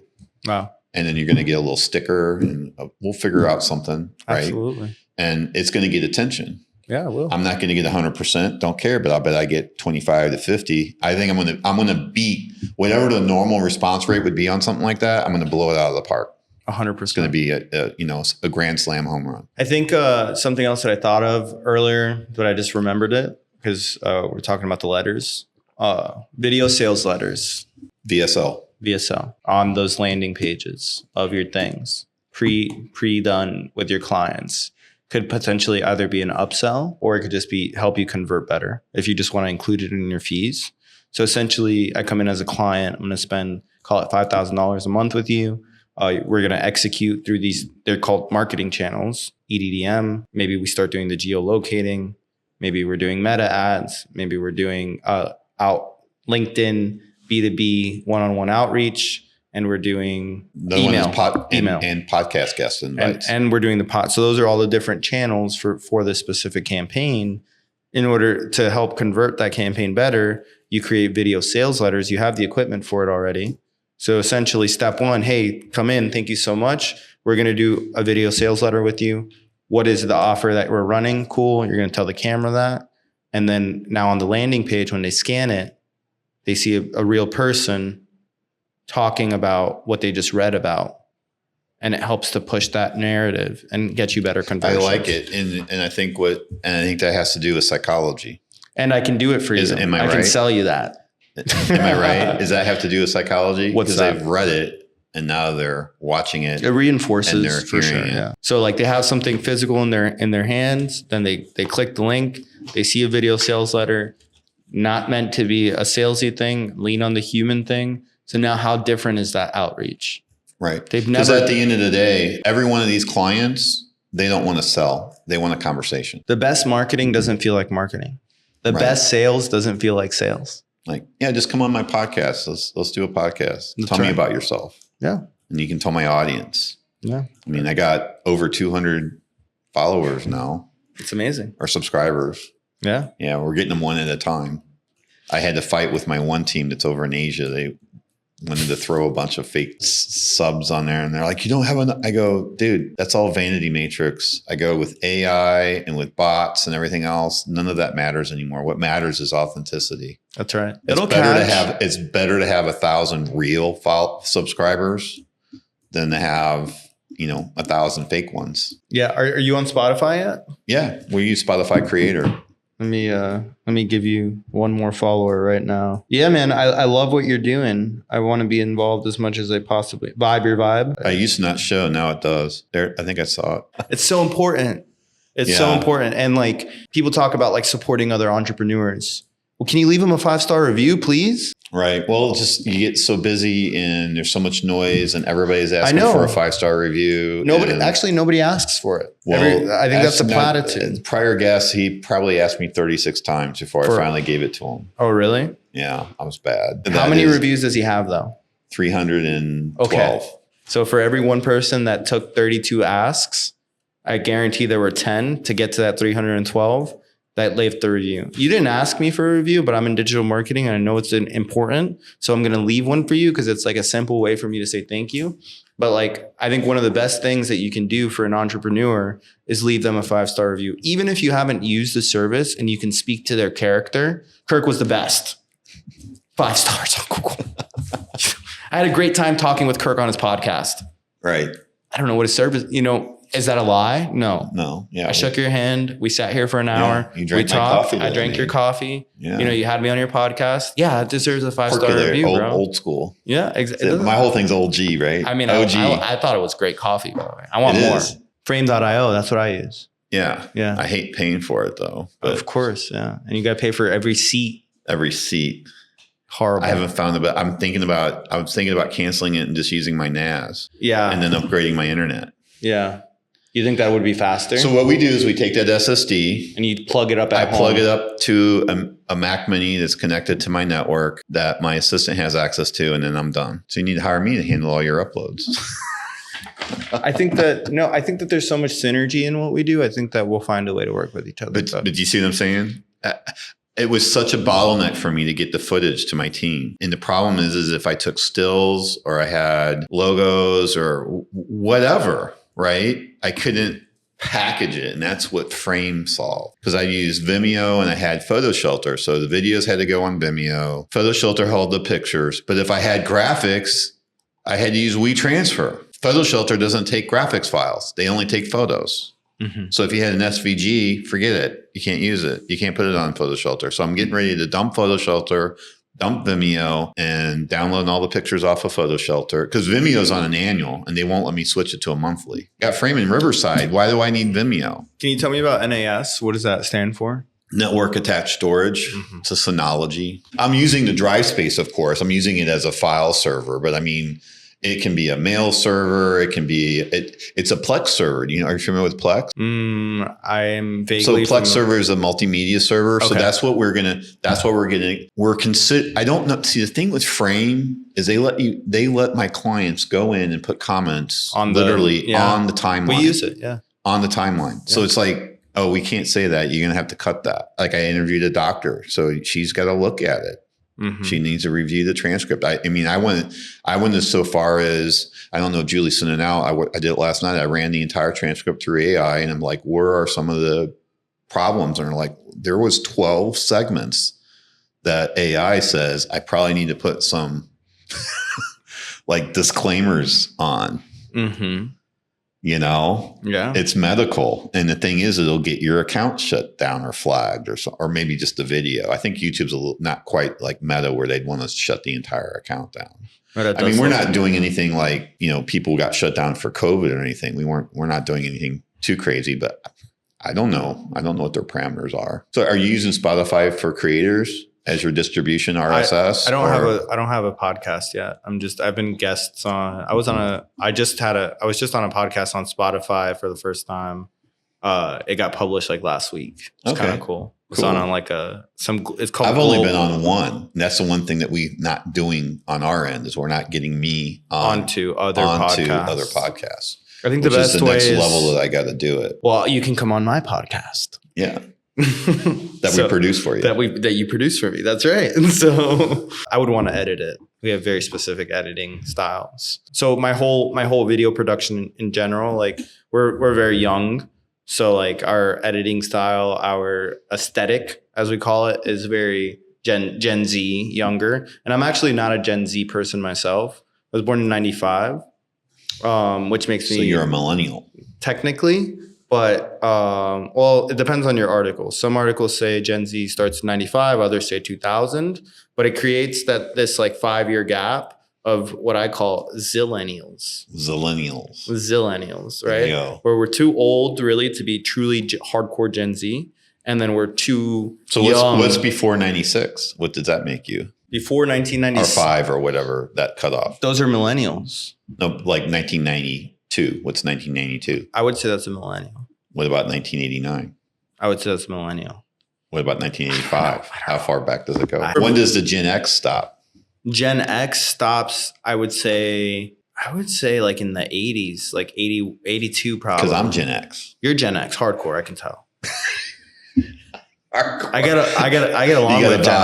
along with Gen X. You got a vibe. I get along with Gen X. Each generation's different. Each generation is different. I have a hard time getting along with millennials. They're very needy. But it's interesting that my daughter told me that they just bought a record player. So they're starting to embrace it. So I bought her some classical albums. There you go. Very nice. Get her started on some stuff that she's never heard of. I want to get into records myself. Actually, every time I have a hobby thrifting. So this is a vintage Seiko piece from the 80s. I completely rebuilt it. So you rebuilt it? Yeah, I changed the housing. I changed the buttons, everything like that. We both got 80s vintage watches. Here you go. And you can look at my vintage. I'll look at yours. And I bought the replacement from a certified Seiko dealer. So the replacement housing. You bought a new housing. Yeah. So I rebuilt it, changed the battery, did everything, cleaned it. I still left the sticker because I resell them. I bought that watch. I think I spent like $7 on it. It's worth about $150. This is beautiful. And I have some watches that you should take a look at that I have. Oh, I'll take them. That kind of style. Yeah. This one's my dad's. Yeah. It's very special. It's beautiful. Dad, he couldn't read the pins on it. And for his birthday, his 73rd birthday, I took him to the watch store and I bought him a watch. It's really cool. That watch, I get more compliments on that watch than any other watch that I own. Yeah. And I have watches that cost way more than that watch. It's crazy. So I bought that watch and he put it on his hand here. And then he took this off and he put it over here because he always wore it on the left. And then we went out to dinner after I took him to the watch store, bought him a watch, went out to dinner. He's like, this looks silly. So he hands me this one and I put it on. This is on a Sunday and I'm working in Dallas. Yeah. Every week I'm flying to Dallas. I come home on the weekends. I land in the airport. I'm like, OMG. I call Dad. First thing, call him. I was like, Dad, I've got your watch. I forgot to give it back. Wow. Because it was like last night, 9 p.m. I slept, had to get up, take the first the early bird, 6 a.m. Yep. I'm just, we're going. He just said, just don't lose it. Wow. That's all he said. So I come home. I was working Monday to Thursday. I come home Thursday. They live 10 houses down from me, but I didn't go home. I go drive straight to his house, and I'll try to keep it together. And I said, "Oh, I got your watch." He's like, "No, that's yours. You just keep it." And he died like a month after that. So it's really special because he gave it to me. Like my mom could have gave it to me after, but he gave it to me. Like I don't know, maybe he knew something. Who knows? We still haven't lost it. Yeah. Well, I was going to actually sell it. No, don't do that. Are you serious? I am dead serious. What? I was going to sell it because during COVID, Rolexes went crazy expensive. They're still crazy. Yeah. And so I call the kids, and my son, who would be right? Yeah. My son, who would be the one that would make sense, right? Mm-hmm. I asked him, "Do you want this?" He's like, "No, I don't want that one. I want the Hamilton." So it was the first one my mom gave him. It's a gold watch. It's gold Hamilton. She goes, "I want the Hamilton." I was like, "Well, did you tell your Nina?" That's what my kids call her. She's like, "Yeah, she knows." And I was like, "And I want the pocket watch." I go, "Well, that's mine." I don't know why she has it because Dad gave that to me. It was my grandfather's. Yeah. And I go, "Yeah, sure, you have that." And he goes, "But you don't want?" "No, I don't want that Rolex." And so I call the girls. I got 2 girls, and so I call the younger girl who's the middle child. She's like, "No, I'm not interested." She likes more thrifty type stuff. Like she would love that. Yeah. And so then I told the oldest, she's like, "Well, it's your watch. You can do whatever you want. But yeah, I like that watch." Right. And I'm like, "I'm just letting you know." I go, "You will, if I were to give that to you today," she's 30 this year. And this was like 2 years ago. "I would give that to you today. You will spend more money on that watch than that watch is worth over the life of owning it." I go, "Because it has to be maintained and it costs a lot of money to maintain it." She's like, "I just want to make sure you understand that before you commit to something. Because I've already probably spent half of what this watch is worth on it since I've had it. It's like $1,500 to go to and do a maintenance." I could imagine. Yeah. And she's like, "Yeah, I'm okay with that. She goes, "I remember him wearing it, when I was a little kid. I'm old enough that I remember it." And I'm like, "Great." I go, "It'll be yours." She goes, "When do I get it?" And I'm like, "I don't know if I'm ready. Now that I know that I'm not selling it, I don't know that I'm ready to give it up." So she just graduated college. Yeah. I found a watch on eBay that was the woman's version of the watch that I replaced this with, that I bought her grandfather. When I got there, because I knew what I was doing. When I got there, I took this off the very first night and I met up with him. And I go, "Here, try this on and see how it fits." She's like, "You're giving it to me?" And I'm like, "No, but I want to see how it fits." And so then she graduated and did all that. And then I gave her the other one, but she's really happy with the other one too. Yeah, I can imagine. Because she remembers that one as well. Yeah, that's amazing. So she's got one like it. My mom's got one like it. My wife's got one like it. I've got 2 like it. And then my son has 2 because my mom gave me the watch. And rather than my son wanted that watch. And he was like 16. And I was like, he loses things. And I was just like, "Oh, I can't do that." I found one online, bought it, gave it to him. I lied. Sorry, I lied. I said, "Yeah, that's the watch." The Hamilton. No, it's not the Hamilton. It's a Tourneau. Okay. And it's Seamaster. And so he did really good with it. And when he turned 21, I gave him the real one. I gave him the real one. And you let him bleed for the and then the sad part of it is, and I told him, I go, "It's my fault and I can't get it fixed. I've already tried. I had dropped it and it can't be waterproof anymore." Oh no. It needs a new case. But he's got but the case is, anyway, he's got 2 of them are identical. Yeah. Yeah. Yeah. I'm just getting into watches, but I do love watches. I don't have any crazy special watch stories, but this one was cool because it was one of my first rebuilds. I completely restored it. Yeah. So. I wonder where I might have that somewhere. I have one. It wasn't a Seiko. I think it was some lower level brand, but it was not rectangular, it was round, but it was like that. It was when the digital was first, because it's in the 80s. It's like a 1979, 1980s watch.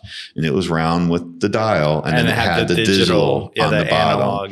You could do like a stopwatch or alarm and stuff on it. I think it's a cool piece because like in general, they're cool like that.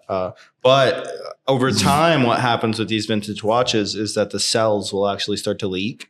And they'll be black. So I have another Seiko that I found, $10, $15, whatever, also worth a couple hundred, but it's not repairable. So, but I'll happily take a look, and if I can bring it back to life for you, I will. It's not my business. I'll just do it for you because I think it's fun. And then really, so you can take them all the way apart. Yes. The only thing that I have not gotten into yet, which I want to, is taking the movements complete. I can take an entire movement apart. Like I could probably replace just like, let's say a hand. Mm-hmm. Like I can do that. Or just the face. So are you like me? You can watch the rebuild of a Datejust. They take it all the way apart, pull the spring out. I could probably sit there and watch they're like an hour and a half or 2 hour long or some crazy amount of time. And I'll sit there and I'll watch that. So I like to do it. So like I'll sit there and I would love to learn how. I've thought about it. It's a great hobby, man. I researched it. There's no money in it. There's not. No, it's a hobby. But you know what? Why do we have to monetize all these hobbies now? It's a podcast. Let's monetize it. You can monetize that. Start a YouTube channel. Start an Instagram. What about just for the love of it? My time's just so limited. I know. My wife says I can't have any more hobbies, and somehow I always sneak in another one here and there. Yeah. Yeah. Well, what else do you like to do? What else do you like to do besides the watches? I would say I'm really big into thrifting right now. And but that's how I do the watches. I thrift for watches. I buy them at So where are you going? Garage sales or Facebook Marketplace or thrift stores? Thrift stores. Yeah, what else do you thrift besides watches? Watches. Just watches. No, I recently sold a vintage ebony wood elephant for like $55 on eBay. I got it for $7. I hope the person doesn't see this. Well, you found it. That's okay. You took your time. Like how much gas mileage did you spend to find that? Oh, I don't know. It took me forever. Because you go all the time. Right. So I like watches and I like weird housewares. So like little figurines or like little salt and peppers that are like roosters or those. No. That's like a whole section of the world that like you can buy those all the time at thrift stores. But no, I just like cool looking stuff. Like maybe it's like it looks tribal. You know what I like to do? So we call it the trailer store. Okay. So I have a motorcycle trailer. I'll hook it up to the car. On Monday nights is the night before the bulk pickup in our neighborhood, and we'll drive around the neighborhood and see what we can find. Oh, I love that. Yeah. So I live in an apartment building. I'm always checking the trash dumpster area, and it's amazing what people throw away. I found 2 like brand new tennis rackets, and I did sell them. I don't play tennis, but we sold them for like $10 a piece. We were driving around. My daughter found 4 bar stools. They looked brand new. She sold them that afternoon for $100. Yeah. $100. $100. And these guys were throwing them in the garbage. You know Gary Vaynerchuk. Oh, sure. He talks about this stuff all the time. He's like, there's like, if you don't have any money, go to the trash, find stuff and sell it. It's flip life, right? Like that's like, it's called flip life. There's a name for it. Yeah, it's flip life. That's it. So like I started going to so many thrift stores recently that I started like meeting people who are also in this. Then I got my barbecue grill that I paid $50. So somebody put it out there. One of the burners were fine. I've heard there's a name for it. I think it's called carryover. Mm-hmm. So when you light it, it's got a little bar in there that carries the flame over to the far burner. So the far burner wasn't lighting, and the igniter was broken completely. So new igniter.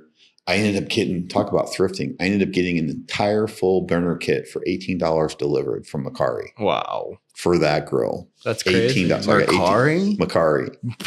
So I got barbecue parts. Exactly. Wow. So I got call it 20. I think the igniter was 7 from Amazon. And the big spend was I bought a cover for like $25. Wow. So I got the cover, everything, $50. No, it's less than $50 all in. That's amazing. I sanded it was all kind of rusty. So it's stainless. So I sanded the whole thing down. Yeah. And it looks It looks amazing. Wow. You So could probably anyway- flip that for $200. Yeah, but Obviously. Yeah. I took my old one that was still working and gave it to my mom. There you go. So anyway, I got that one up to like 400, put an iron skillet in there, pulled the burger off the smoker, I'm using, I don't know how much fuel. You're making me hungry, man. And I put the burger on there and we seared it in beef tallow. How do you call it? Tallow? Beef tallow. Beef tallow. So seared it in beef tallow on the iron skillet. Very nice. On the gas grill. Nice. So you got to have. So now it's good because my wife really liked it. I'm like, yeah. So I have to have a gas grill and a smoker. I make a mean chimichurri. Oh, really? Yeah. So you like the flat steak? Yeah. I mean, you are. Well, I'm South American. Yeah. I mean, Of course. Comes with the territory. Comes with the territory. So But- you like I like any Texas flat Day steak. Brazil? Yeah. Oh, yeah. That place is great. Love that Yeah. place. Yeah, Yeah. go there. Like, you have to fast like for a day and a half. and then They you really go. enjoy it. Yeah. All you can eat, all kinds of different meats. Yeah. It's good. That's good. But Fogo yeah, de no. Chao. You done Fogo de Chao? Mm-mm. That's I don't know. Do they have one here? I've heard of it. It's I know they have one in Dallas. Yeah. That I actually prefer Fogo de Chao over to Texas Day Brazil. Really? Texas Day Brazil, my first experience with the Brazilian. here. But Fogo de Chao, I went there and it was like, wow, it's really good. Yeah. Yeah. I'll have to check. So yeah, that so out. we have a high top table in our family room. Got that from the trailer store. Okay. We have a gas powered, what do you call it? Like a fire pit thing. I did have to spend, I think $50 on all the glass beads, Okay. but $50. But you take these things and you restore them first and then you use them. Well, if you call that restoring, there's like nothing, hardly, Same thing with the watches, by the way. it's like there's hardly anything wrong with these. It'd be like getting an iPhone with a cracked screen. Yeah. I mean, you fix it. It's the It's restoring. just, it. I guess you Yeah. can call it restoring, It's but restoring, a cracked yeah. screen is very simple repair. It's not like it's some, It depends on the. I it's think not like you're, the last iPhone screen that I repaired was for like a 6 or something, like a Mhm. 7. Like it was like pre the vertical camera. so your iPhone, to my iPhone, yeah. yeah, you're an iPhone user. Yeah. Yeah. Yeah, I I'm am. trying to move to the dark side and go on Android. Are you? I From have an Mac? iPhone still. What about the files and stuff on your Mac? I still have the iPhone. I haven't given it up. Interesting. But it took me 6 months. Yeah. But now, like, people text me on the iPhone. They're like, you didn't, like, Dan, like, I texted you. And I'm like, did you get it? No. Oh, it must have been my iPhone. Yeah. It's I tough. still like how it's like to get the Google messages, I have to actually go to the website. And there might be an app. I'm not aware of Google Chat has an app. That's what we For use for our Mac OS? business. Yeah. So I hire a lot off of Reddit, actually. it. Off of Reddit. Okay. Yeah. So I'll go specifically to like a thread. I'll post what I'm looking for, and then people will apply on a Google form. And then the Google form will have specific questions. And then I'll hire them based on like their vibe, pretty much. Okay. Yeah. So, but I have people in Philippines. I have people in Uruguay, Argentina, Cairo, Egypt, and one kid goes to Norway a lot, but I think he's in Uruguay a lot. But I have people a little bit all over. Yeah, I the have like place. a t-shirt designer. He's in Serbia. That's kind of cool. And yeah, he does all Is he my good? t-shirts. I mean, he has a certain style. He has a certain aesthetic. Oh, that's dope. I love that. Yeah. Eastern Europe. I've been looking for like good Eastern European design talent. My partner's like, you're so good at finding people in other countries. You should just do that. And Honduras is Spanish, so that would be easy. Like we could, Yeah. Well, Like in and I 2 have seconds. connections there. yeah. So that's probably a connection away for you. Do it. Yeah. You know. So I actually was so scared to hire people when I first started my business because, like, man, how am I going to afford them? But you know, you just like I think fear gets in people's way a lot when it comes to that. Fair work for fair pay. right. You know. So- Are you a Game of Thrones fan? I don't know No. Game of Thrones. I watched a few episodes. It's I just tough. never You got. gotta really sit there and get. I guess into it's that first first 6 shows is kind of is that what you have to get through to kind of get into You have it? to. It's a lot of character development, Mm. but yeah, no, you gotta. It's anyway. I've been to the place in Ireland. That's dope. Yeah, I I went to Malta. The trees. Yeah. You know where the tree? Apparently, that's in the Game of Thrones. Oh, show. really? Yeah. Interesting. Yeah, they filmed in real locations all over the world. But hmm Malta. Have you been to Malta? No. Where's that? Please go. Where's that? It's in the Mediterranean. It's it's like a hop and a skip from Sicily. You know where Sicily is? Mm-hmm. It's an island right off the coast of Sicily, but it's like a big island. It's like a country. So it's You liked it? Oh, amazing. They shot a lot of Game of Thrones there, but also it's the most we're in South Florida. Right. And Malta has the most beautiful water I've ever seen in my life. Well, we don't have good water on this side of the Florida. The nice water is on the West Coast. I haven't really You experienced got to nice go. water. Yeah, go to the over West Coast. West Coast is so much better. Yeah, Okay. better sand, better water, better everything. I went to like one beach there. It was not rocky. everything. Take that back. They have worse traffic. The traffic is horrible over there. Really? Yeah, you don't want to live there and have to actually work. Yeah. It's mostly retirees from the Midwest. I was going to say that. It's a lot of retired people over there. Mhm. Not that I like retired people. That's fine, but it's just they create a lot of traffic.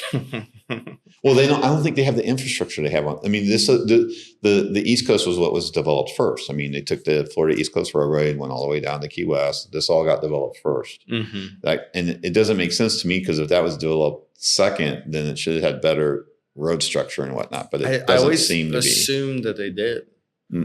I find it's very difficult to move around over there, especially get around Destin. I find anything west of 95 to be difficult to get around down here. It can take me up to 15 minutes to go 5 miles from my house to 95. Yeah. 5 miles. You're west I'm of west of 95. 95. It's 15 horrible. minutes. Yeah. You hit the wrong time. That's why we grew up east, downtown. I still live downtown. So downtown or east of 95. So you just walk to the Publix, go grocery shopping? I could, but it's Florida. So we don't, if it's more than a 5-minute walk, it's a drive. So, no. But you literally, you have it really good. You could literally walk to the Bright Line. I can go take the Bright Line down to Miami. Yeah. Or even you could go Tri-Rail even. I could. Depending on where you're going. Depending on. I don't understand why the Tri-Rail is so difficult to get to the airport. Yeah, it is kind of a, yeah. And then you get on the Tri-Rail and they want to charge you for bags. I just got done paying bags on the airport and you're going to ding me again. And I'll never forget it. So I was there with a client that was from the Netherlands. He came into Florida. I was going to hang here for a week and let me show him around. And he wanted to take in one of the nice trains.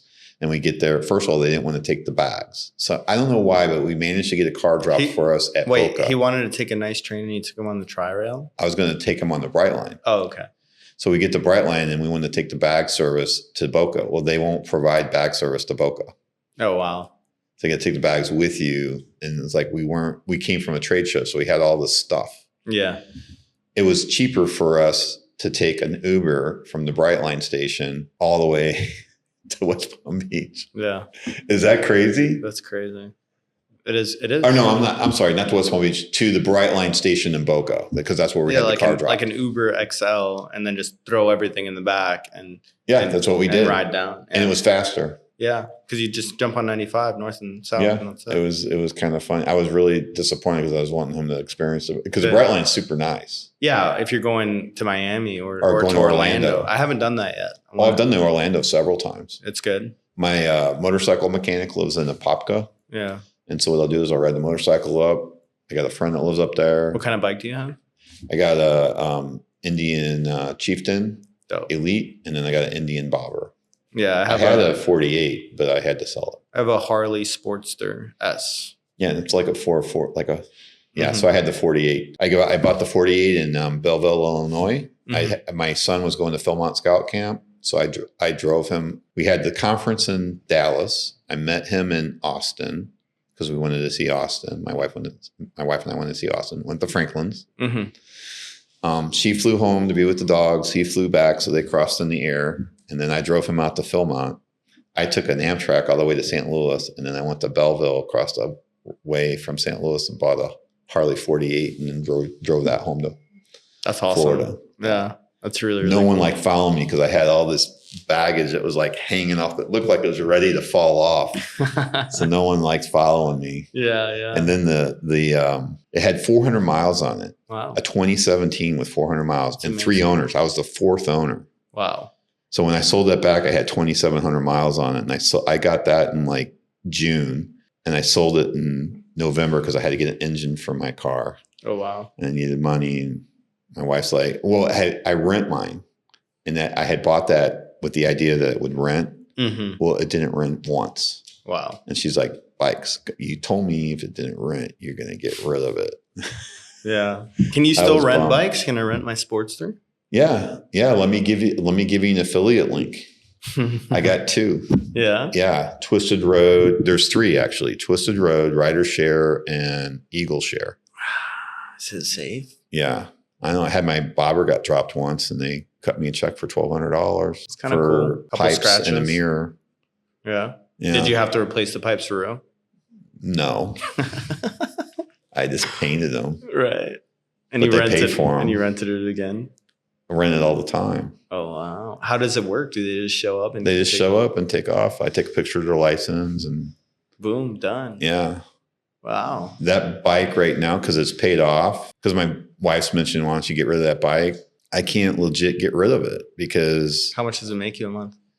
it doesn't make that much. I'd be more like on an annual basis, but I would say on an annual basis, it's probably make me $1,000 to $1,500 a year. Oh, wow. And the bike, because it's so beat up and it's got so many miles, it's got like 33,000. The miles are from me, not from the renters. They don't usually ride that much. Yeah. I took it all the way out west. Yeah, I So ride my ride it bike a lot. once a month, once every 2 months, even. Like I really don't. I know I ride far. I don't ride often. I don't ride often. I just ride far. Yeah. So I'll go down. We got to go ride. I'll go down to Miami for coffee on Sunday at Imperial Moto. Mm-hmm. They're in what's it called? Little River in Miami.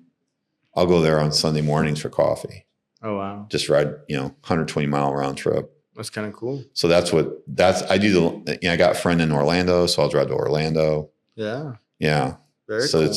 I'm taking that bike out to Colorado and New Mexico. Yeah. Yeah. That's awesome. On a bobber. I already said I took a 48 from St. Louis, Missouri to Florida. Yeah, my bike's not comfortable.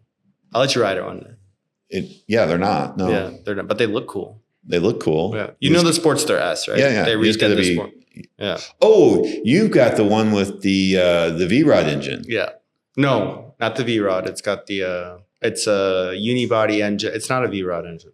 No, but it's modeled off of it. It's similar to, so it's like a modern V-Rod. Oh, Yeah. So when that came out, I don't know if I want to ride that.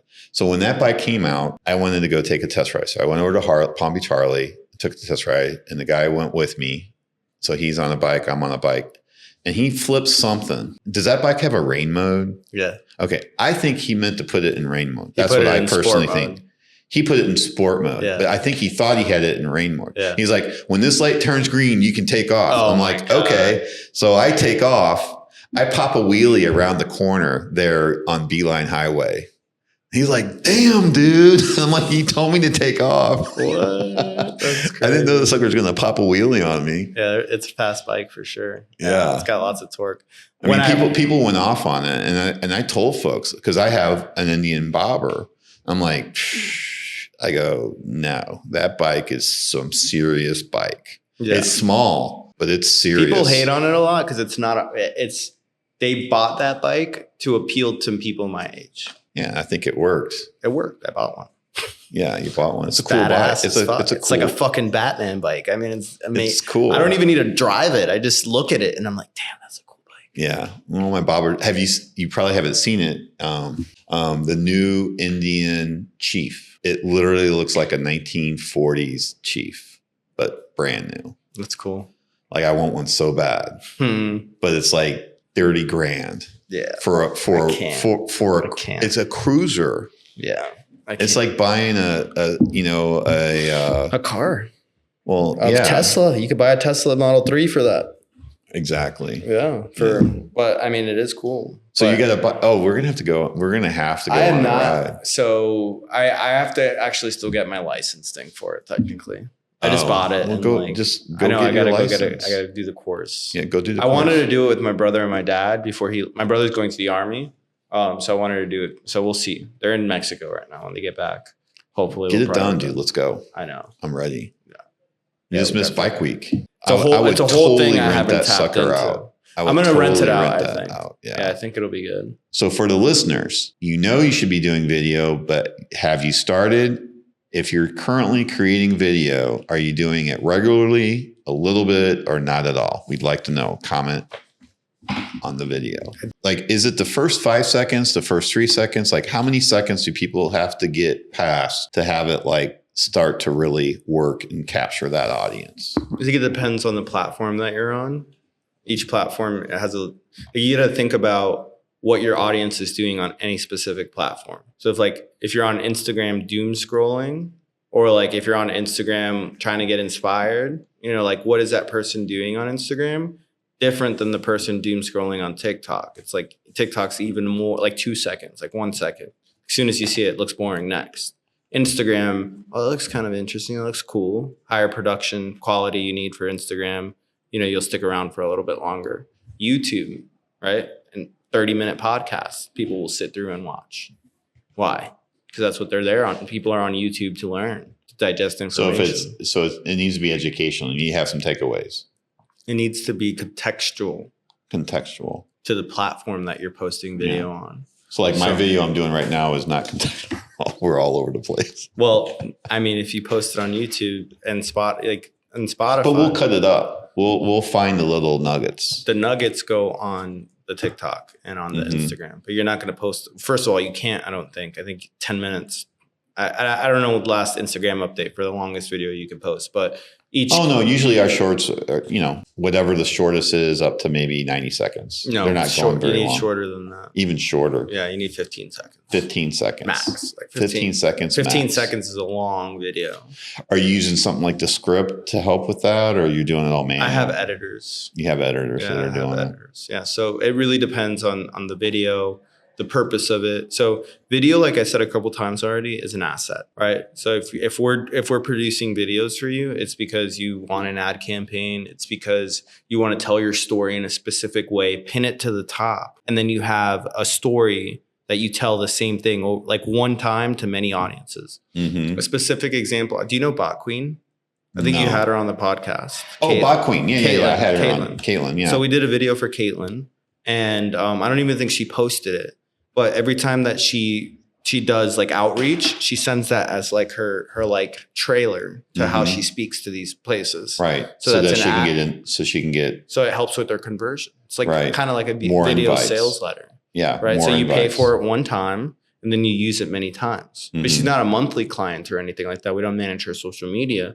That's a different thing. Right. We do that for some clients, and then we'll shoot once a month and we'll use that content to help with the socials. But it just depends. So the answer to the question is it's contextual. There's not like depends on the platform. Depends on the platform. Not only does it depend on the platform, it actually depends on the goal. On the goal, yeah. Don't start making videos just because you want to start making videos. It's like set goals. Identify what you want to do. I tell people that their digital presence should be like shaking somebody's hand through a screen. If you go on my LinkedIn right now, it's pretty much me. Like, and now that you've talked to me for like 2 hours, like you'll see like it's the same thing. Like my banner, my headshot. You go to my posts, you're gonna see like little videos. Michael do your headshot? Michael did do my headshot. Okay, cool. It was good. Yeah. Yeah. Yeah. We glammed up and everything for it. All right. It was very interesting. So what are some of the mistakes people make when they start producing video? You've already mentioned one of them, not having a plan. Yeah, I think that's probably the biggest mistake. They don't have a plan. They just start like hiring videographers to do something. Or a pretty common one is you're throwing an event. Oh, I should record this event. I need to hire a videographer. Cool. Why? You're gonna walk away with an hour or two worth of videotapes. Mr. Brainwash. But like, what do you right? Mr. Brainwash. No, I don't know who Mr. Brainwash is. So Mr. Brainwash is like he was fascinated with Banksy, and so he's trying to get connected with Banksy and that whole little crowd, and he was like videotaping everybody, and he never did anything with it. He has all these videotapes, just stacks, and this is back in actual tape. Wow. So this boxes and boxes and he would buy tape by the case. Wow. And he's just videoing everybody and everything, and it's horribly shot.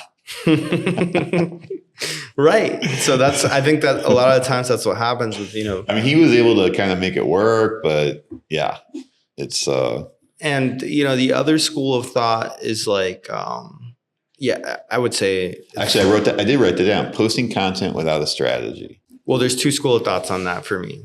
One is like, Gary Vaynerchuk says, jab, jab, jab, right hook, right? Which is like you post, like don't try to create content, try to capture content. Like try to record as much as possible and then record and then like post. Like who cares? Find the nuggets. Not even find the nuggets. Just post. Don't care. Just post. Just post. And I think like talking head videos actually are performing very well on TikTok right now. Where like you just literally. But how many of them are? So I guess that's where I'm at, because after getting knocked off of Meta, and I'm super anti-Meta, and I'm literally anti almost everything. That's why I really like NLX, right? So NLX is like LinkedIn private, and it's real. I actually know there are people there, and they're motivated to actually interact with me. They're going to want to interact. They're going to answer my email, your call, yeah. And versus, with LinkedIn, you could get somebody that's a complete poser or fake. I get so many fake connection requests and business offers, and then right into the sales pitch. Right. Buy me. Right. And so, so I'm kind of like, and then with all the bots that are happening out there and all the AI generated content and all the noise. I mean, right now I saw some stat that over 50% of all internet traffic is bots. So it's not even humans. And I don't know. I wonder, are you aware of a stat of how much content's being created? It's not human created. I mean, is it like? I mean, I would imagine it's astronomical. I don't have a stat on it. But it's going to be a lot when you see what Grok can do on video. And now they even have podcasts that are AI generated. Yeah, but consumers pick up on it and the algorithms push it down.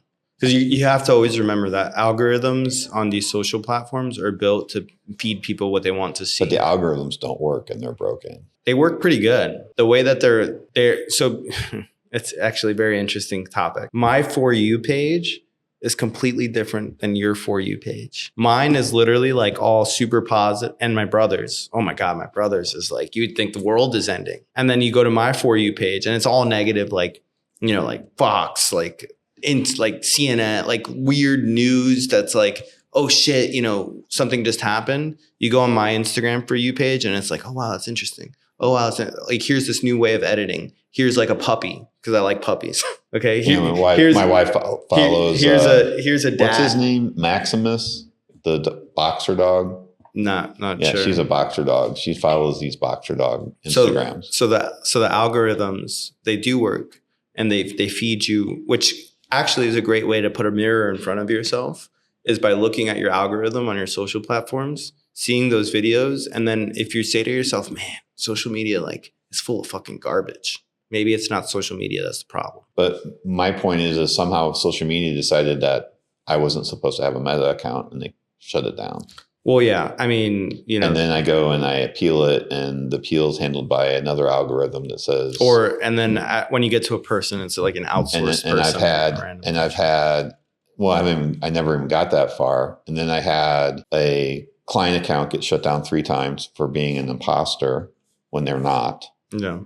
And then I had this podcast channel shut down because I authenticated my face and got a blue check mark. And so now this face is going to be forever marked and never allowed to have a Meta account. Wow. So this account was created with a separate email, separate devices, separate everything. Prior to the event, it was created by my team, not by me, but whose profile pic is on it, whose face is on the videos. So then they shut this down. Wow. That's crazy. So I'm kind of anti-algorithm, anti-Meta, anti-all of it. I think there's so much noise that no signal ever gets through. Yeah. That's where I'm at. And that's why I'm creating the product and service that I'm creating. Yeah, I think there's a lot of people in my same mindset. 100%. Whether they're shut out of social or not, regardless of whether they're shut out of social or not, they recognize the fact that social is just filled with so much noise. So I have a friend, his name's Steve. He runs Best of Delray. It's a group out of Delray. And I think it's public, but it's a private community group on Facebook. And he's got like 50,000 real people in Delray asking each other for advice in that group. asking for it, and He's on the wrong platform. He moderates the shit out of it. It works though. So like Yeah. in that noise, until he gets shut down. Yeah, he knows his way. He's also you'd either bump heads with Steve really hard, or you'll love him to death. I personally love him to death. And we do bump heads. Like I said, I get along with Gen X. Okay. So yeah, it's like a fine wine. It's like, yeah, you gotta know you gotta know what you're walking into, man. You know, like love it or hate it. Video on I don't hate on Meta. I'm just recognizing they will shut your shit down. Yeah. The issues and the risks. But sometimes though, I don't want to say it's user error, but sometimes. So I've known people who've had their accounts shut down, but they have went on there and violated Meta's bullshit policies that they come up with. But guess what? It's Meta's policy. So it's like if you know that there's rules and then you're going to violate the rules, you can't. No, I didn't violate any rules. Yeah, sometimes that my happens. account got hacked. Yeah, so that's another thing. Fucking accounts and getting hacked. I got it hacked. Meta notified me that it got hacked. So Meta knows that it got hacked. Yet when I try to escalate it, they're like, no. And this is an ongoing problem. And Meta knows it. And they're not fixing it. And they don't care because they make $10 billion every quarter. And they just don't care. So my thing is I'm not giving them, I'm giving them value right now because I'm mentioning their name. But I want to basically get to the point where I don't even mention their name because it just boycott it.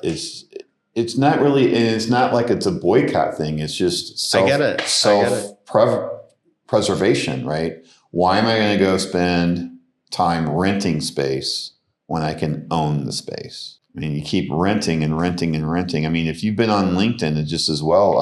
And I guess that's where I'm asking these questions is like, how many valid actual conversions are you getting? I think where Gary Vee is when he wrote his books, I think he was spot on. I'm not sure how that method actually works in 2026. I think it does. I have proof. So you have actual proof. Bottom line, dollars moving the needle proof, because that's what I need to see. Yeah. So I'll tell you the story really quick. So on LinkedIn specifically, not even video content, some videos, mostly just written content, posting every day for 1 month. I got a $4,000 client from that.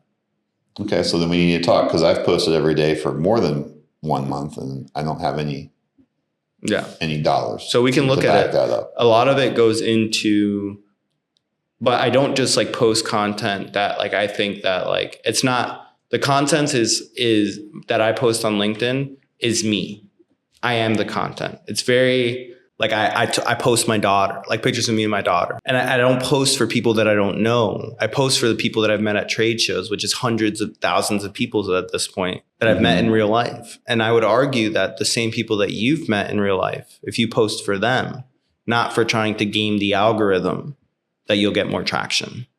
Maybe. I'm still not convinced. It's the same concept as an owned audience. It's rented. You're right. 100% it's rented. And every time you post, let's say you have 1,000 followers, you're only getting 30,000 and you can't reach any of them because they're not going to show my content. How many are real? Of them.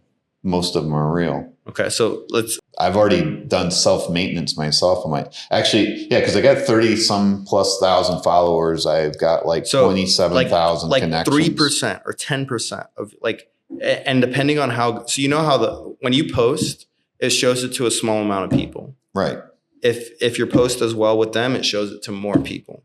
But if it doesn't, it stops. It doesn't matter if you have 50, 100,000. Right. That's what they claim. That's what they tried to sell you. I still don't know if I believe that because they're not going to show you what's behind the curtain. And I just know I see it. I see it all the time. I watch it. I know the people that get good interaction and I see the people that try really hard and they get nothing.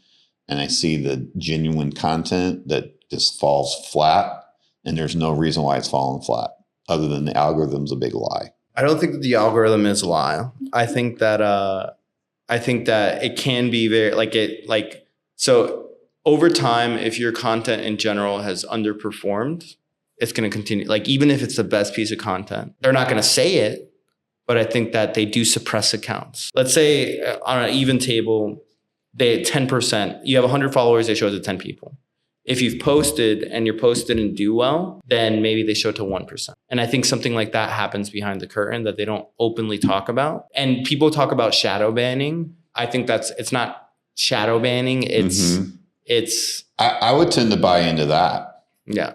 So if you've posted content and it fell flat, then It you gives a get little punished. flat. You get punished, like obviously. So actually, I know it to be true as well, because if I go without posting, and then when I did the experiment in October, it was not sustainable for me. I didn't post every day in November. I missed like 3 days in November. December, I missed like 5 or like 20. And the last month in January, I posted twice. Last month, I posted once. So like it wasn't sustainable to post every day for me organically. But I know that it works. I know that if I needed to go make more money, I could do it. But like if I were to post today, So Matthew, let's get together. I want to do a challenge. Let's do a LinkedIn challenge. We'll do it together. We'll get our brains together. okay, And prove to me that you're right with my account. it's gonna be $10,000. You win $10,000. I'm just kidding. No. But we could definitely get together. Totally down for that. I'm even willing to put some money behind it, as in let's close a deal and I'll give you a big piece of that pie so that there's a carrot. Cool. There's got to be a carrot. I'm used to the stick from the Marine Corps, but Yeah. You like more stick? do it. Okay. We can do it. We can make you get into the cold plunge. Cold plunge. Do you cold plunge? I like cold plunging. Oh, you do? Oh, that doesn't work then. It's good. It's good for you. I'm at 50 and I'm going to have to lower it. It's too warm. Yeah. And I'm not trying to be bragging. I'm not bragging. It's like, yeah, it doesn't. What, 50 degrees? Yeah. I don't have a cold plunge. My old building, like the Laurel has one. Mm-hmm. So I would use that one. It had like the jacuzzi. How cold was that? Probably 45. Probably colder than that, I think. Those kind of ones, gyms and whatnot, I find they're like between 40 and 45.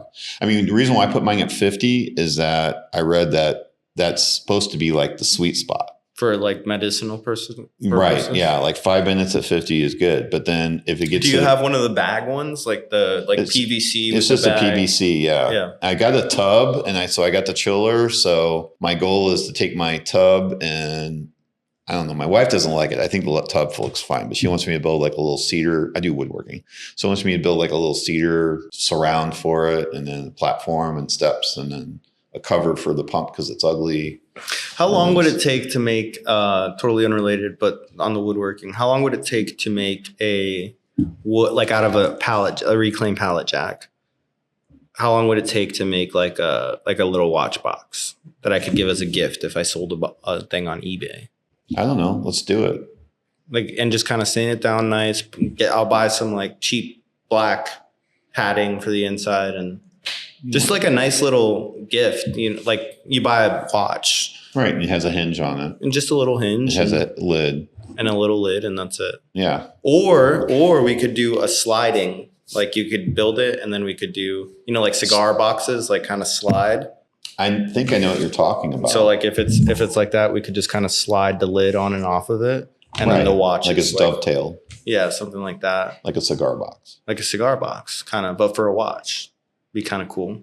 Like now, are you using the full piece of the wood or are you wanting to do like layer it up and make it kind of look different? No, a cutting board. I would want it to be as nice as possible for as quickly and cheap as possible with reclaimed wood. So pretty much like if I you like to hit the buttons, don't you?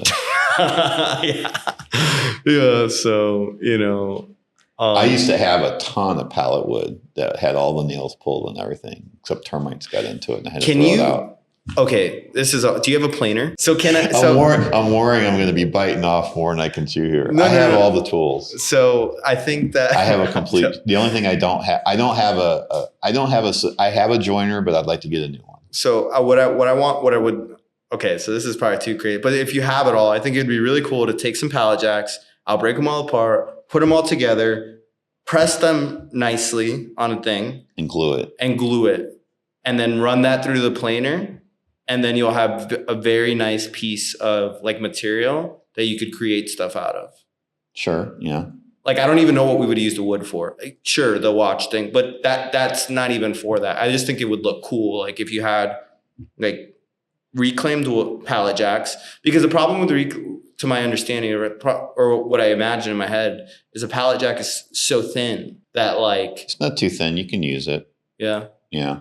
Okay. The other thing that they have, they call them stickers, Mm-hmm. and they give them away all the time at Home Depot and Lowe's. They're free. What's that? It's a piece of wood that they like. Have you seen like plywood or drywall? And they'll have like they'll have the pallet, and then they'll have stuff, but then they don't just stack the whole stack. They'll put a piece of wood in between ever so many. Oh, interesting. And they call those stickers. And I've made like art boards out of them. That's pretty cool. Yeah.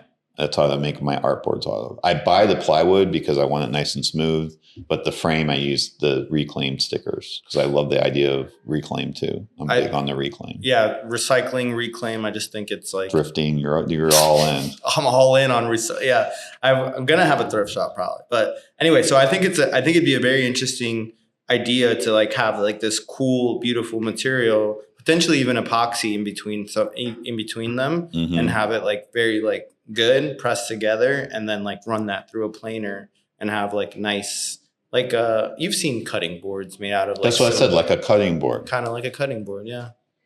And then use that as your actual material. And then use that as a material. I mean, you could probably sell the those. only thing I don't have is point. the bandsaw, so that would probably require a bandsaw. But we can take a look at it. Exactly. All right. Yeah, you want a little watch box? Okay, you need a way to get a little watch box. Well, I mean, I could buy them from Alibaba as well. You said woodworking, and it's like something that's been on like you know my mind with the.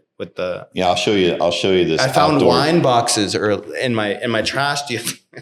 You could use those. It's a wood. And yeah, it's so wood. like it's like slides out, and I'm like, man, if this was just a little bit smaller, it'd be perfect for my little. That would be. Let's do that. That would actually be easy. Yeah. Yeah. I have. You have a wine. So it's from a wine bottle, and it's like this long. Yeah. It holds a whole wine bottle. Yeah. So but you just need it actually is the right dimensions. It just needs. You literally make 2 or 3 out of one box. Probably 2. Yeah, I would imagine. Yeah, because you could do. It already slides into itself. So you've already got. It's like 3/4 built. Yeah. Exactly. I just don't. Yeah, I'll bring it over.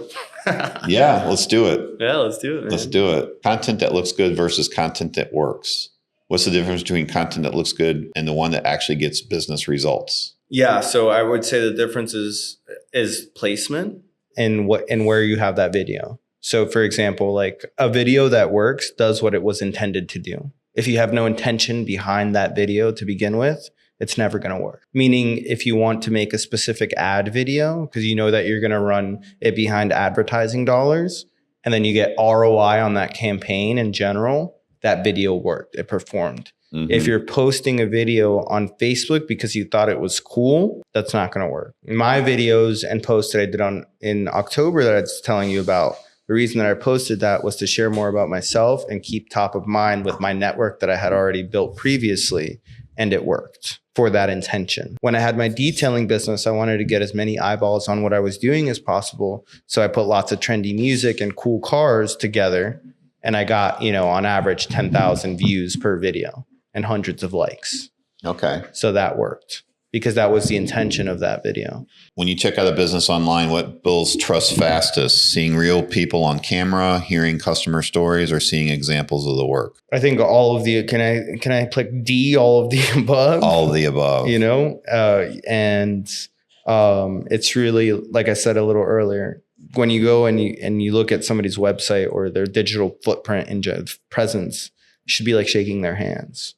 Right. So like a good example is actually yours. I think you have a very good digital presence. Like your LinkedIn is good. Like if I look up Kirk on Spotify, it's Kirk.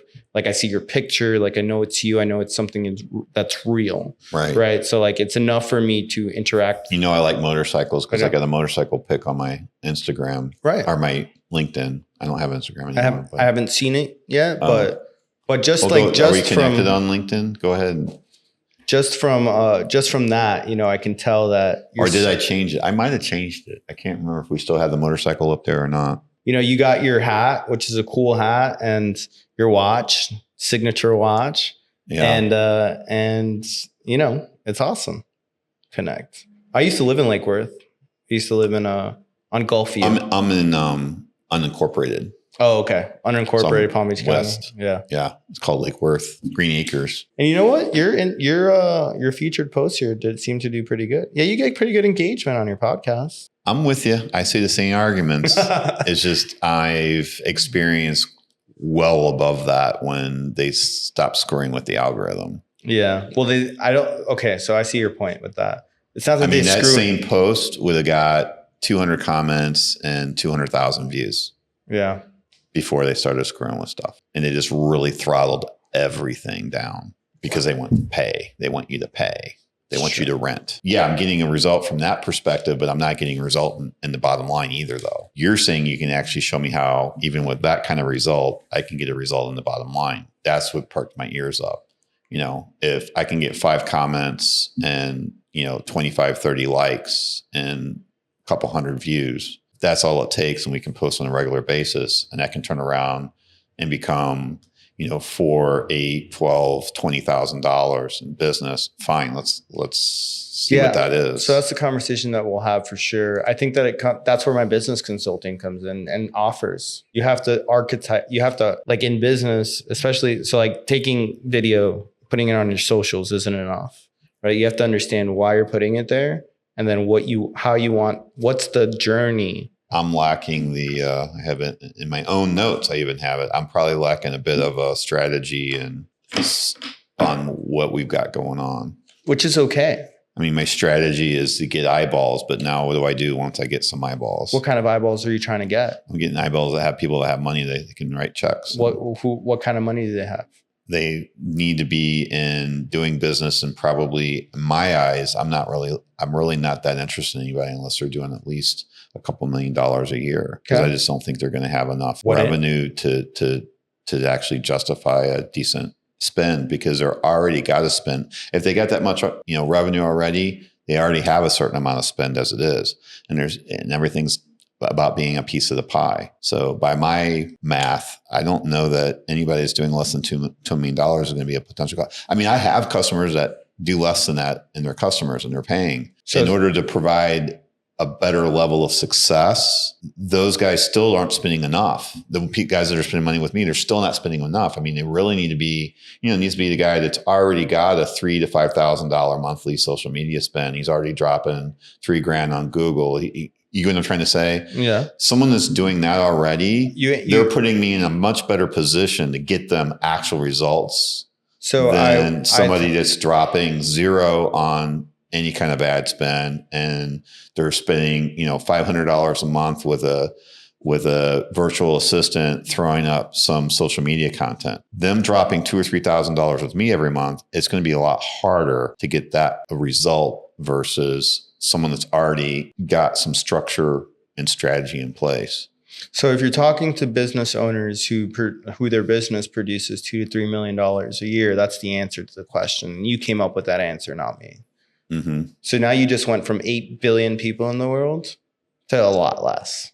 Then you can look at that data, and then you can identify what industries you do. And I'd say on the top end, it's probably, I would say a business that's doing, I would say 50 million is probably going to be just tops, because anybody that's above that is just, it's a different ball. They're going agency level. Yeah. And I might be even wrong with that. It might be even a lower number, but I mean, I have a client right now that's doing 15 to 20. So I've got some basis of my numbers, and I know that there obviously could be a business that's doing, double, triple of what they're doing. That would still be a small enough business that they would engage me.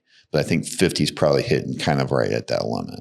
So you have a lot of these they're just questions for the videos that you're making. Are you making your videos specifically for them? Are you talking about $50 million problems? Probably not. So I'm talking about riding my motorcycle up to Missouri. But guess what? Somebody who has a $50 million business probably also likes to ride their motorcycle. And I like going to Europe and stuff like that. So. I guess my takeaway here and for, your listeners would be it's just about intention. It's just about asking the right questions to yourself, identifying who it is that you're trying to serve, and then making content. Yes, it's personal. Yes, it's about you. But what's the intention for your audience? I go back to this too. People, especially on LinkedIn, people buy from people that they know, like, and trust. If they don't, know you, they're not going to be able to like you. And if they don't like you, they're never going to be able to trust you. Now, that being said, if somebody makes a referral, they don't really have to know or like you much. They can probably trust you just because Matt said Kirk's a good guy. Yeah. And, here's my friend Kirk. 100%. But people have historically built their businesses on 100% referrals, you know? So I think that your digital footprint, your digital presence should, if you get a referral and then maybe before you look, like Matt refers Kirk, they look Kirk up, they say, oh, Kirk likes to ride. I like that too. He seems like a real person. All right, now I'm gonna. And to be fair, another big problem I have is what is the offer now? Yeah, honestly, that's a big problem. That's only been narrowed down literally in the last couple of months, and it's changed. It started last May, and it's gone through major iterations until it's come to today. And today we're actually at the point of we have 3 customers paying to do this. In the next 30 to 60 days, I'm going to have some real solid numbers. Either I'm going to fall flat on my face and fail, or I'm going to succeed. I think one of the biggest things that you said that stuck with me is that, like, if you have to go door to door and knock on people's offices to get your clients' results, you'll do that right now. Right, because I need the results. Yeah, but that's, and I have that much faith in the process. I really do think it's a matter of cutting through the noise. Yeah. And people are just, they're just so overwhelmed at the end of the day. Yeah. Analysis paralysis. Right. Exactly. And you know what? The large language models, you know what the latest in the large language models, do you play with them at all? Well, a lot of people don't. That's why I think it's important to play with them. Yeah. But they're pulling the stupid social media crap lately. Really? Yeah. With the T's. With the what? With the T's. What's the T's? Well, you'll ask it, give it a prompt. No matter how good it is, they're going to come up the end and they're going, you know what? Would you like me to show you 5 really good results? You asked for a good result, but I've got 5 that are really good. Do you want to see those too? Interesting. Yeah. To keep you on the platform, I would imagine. Yes. So they're playing the same game. So what's interesting is, like, I actually speak on AI. I've gotten paid to train people on AI and create custom GPTs and speak on it and do some education around it. And I use AI as really a tool. So when I use AI, it's for a specific output. So I haven't experienced that yet, but I think you're going to go to a chat. Now I unsubscribed from ChatGPT because it was just getting so horrible. How often do you use Claude? I haven't. Okay. So I would highly encourage you to use, actually Claude is interesting. Anthropic, that they got banned from the government. No, I didn't know that. Trump wanted Anthropic to help them with targeting, using AI to target, enemies, like for war. Right. And they said, that's not what our AI does. And they walked away. Like they didn't want to develop the technology, right. Yeah. Which I think says a lot to Anthropic's character. Just, you have your stance and then you stay on that stance, whether it's you agree with it or not. Mm-hmm. I think you should check out Anthropic's AI out. I am this close from unsubscribing to ChatGPT because of it also. But Perplexity is a cool one too, because obviously you have access to all of them. But from a developer standpoint, play with the code, like Claude's code capabilities. Well, I say I haven't used Claude. That's actually not true. I have used Claude. I've used Claude through Replit, which is a vibe coding platform. Correct. Yeah, Replit's good. Yeah, mm-hmm. I use Cursor as well. I created an app for my trip when I went to Spain's. There you go. Past fall to do my itinerary. Nice. So that it would persist on my phone, all my maps and addresses and phone numbers and connections and sunrise time and weather predictions and all that. So when I'm online, it would update and then it would persist on my phone. Oh, wow. Yeah. The one piece that changed was the weather forecast. Okay. Everything else was persistent anyway, as part of the itinerary was fixed, but the weather forecast. Yeah. I don't, because I didn't know if I was going to have internet because I was in the north of Spain in the middle of nowhere. I think it's fascinating because you're Generation X and you're using very modern technologies, and like that's not an often conversation. So I think that's Well, we are using, everybody I know that's a software developer is jumping in. they better, like hardcore, like yeah.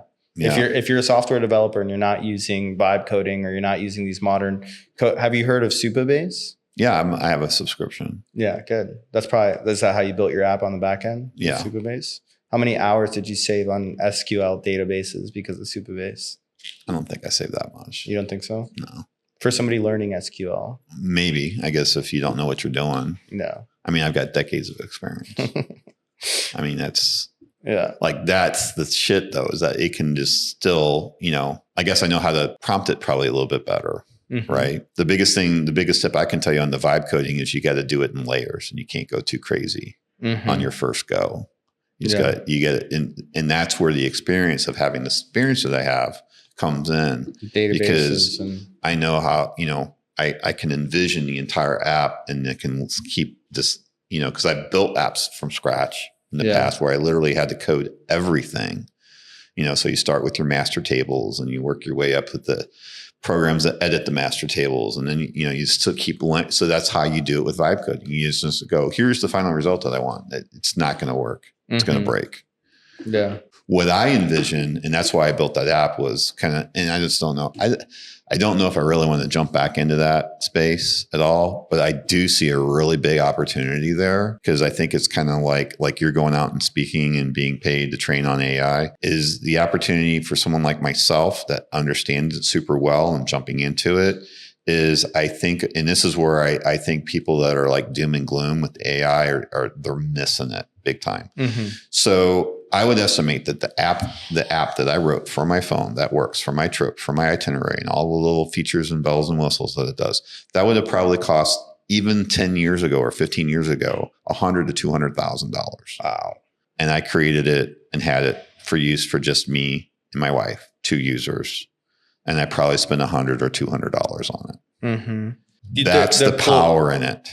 Oh, 100%. I totally agree. So how many apps weren't written because it wasn't financially feasible? It wasn't that it wasn't going to help, or it's no different than when you're talking about doing ads or creating a video. If you do this ad campaign and it generates, the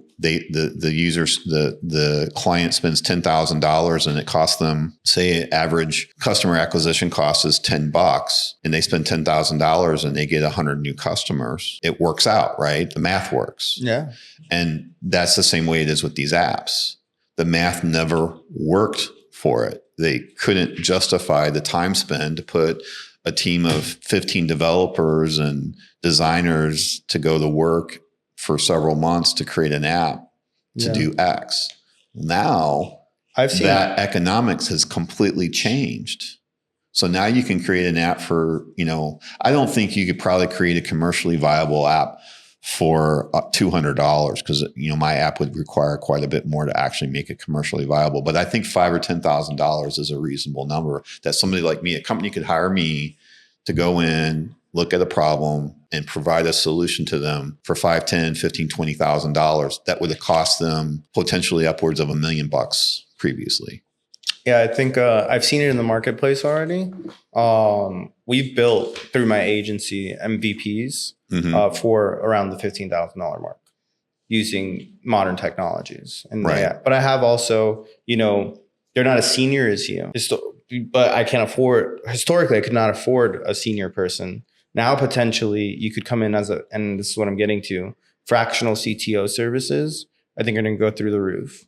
People like yourself with like 10, 20 years experience coming into a company and even just orchestrating, just saying, hey, these data tables don't make any sense. Or even having the experience and the wisdom to look at a scenario and say, wow, if you guys had this app, I think we could probably get it written for $15,000, $20,000. We could probably save you $25,000 a month.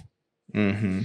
Who's going to say no to that? There's a lot of old code right now as well that I have actually, I'll talk with you offline about it as well, because it's maybe NDA stuff and it's not my technology, but it's built on AWS and their costs are through the roof. Mhm. And I think that there's some modern backend solutions, it's like going to be cheaper, and migrating the old migration to save for cost I saving. think the migration. It's always been a thing. It's always been a thing. I actually worked for a company, IBMI, and part of their business model was doing modernization of old IBMI sign-on RPG code.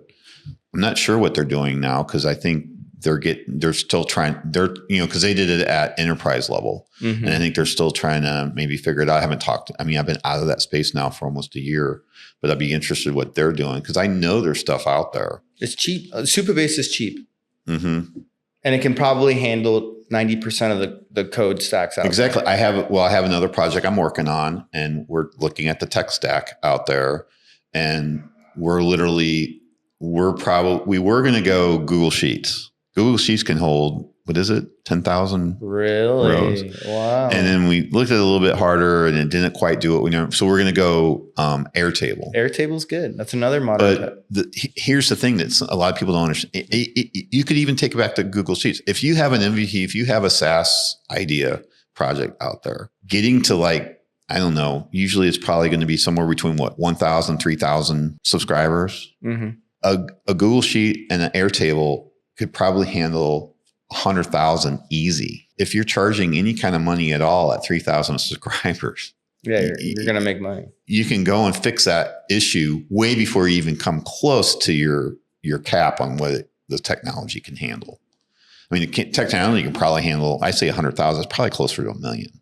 Wow. It's just amazing. And now you got Google, what's the thing called? Google, I was looking at N8N for automations. And then, so they want money for that. They want subscription money for that. Well, you can actually set that. And this is part of my project I'm working on now. You can set that up on a Google Node server for free. And it provides you, I forgot how many millions of transactions and bandwidth and everything. It's crazy. Like if you're trying to set something up, you can get that and set it up. It costs you literally nothing. And it's going to definitely get you to a point to where you can go out if your MVP works and you have, you make all your proof points and everything's a go and you're wanting to get funding for this, it can get you way beyond the point of needing funding.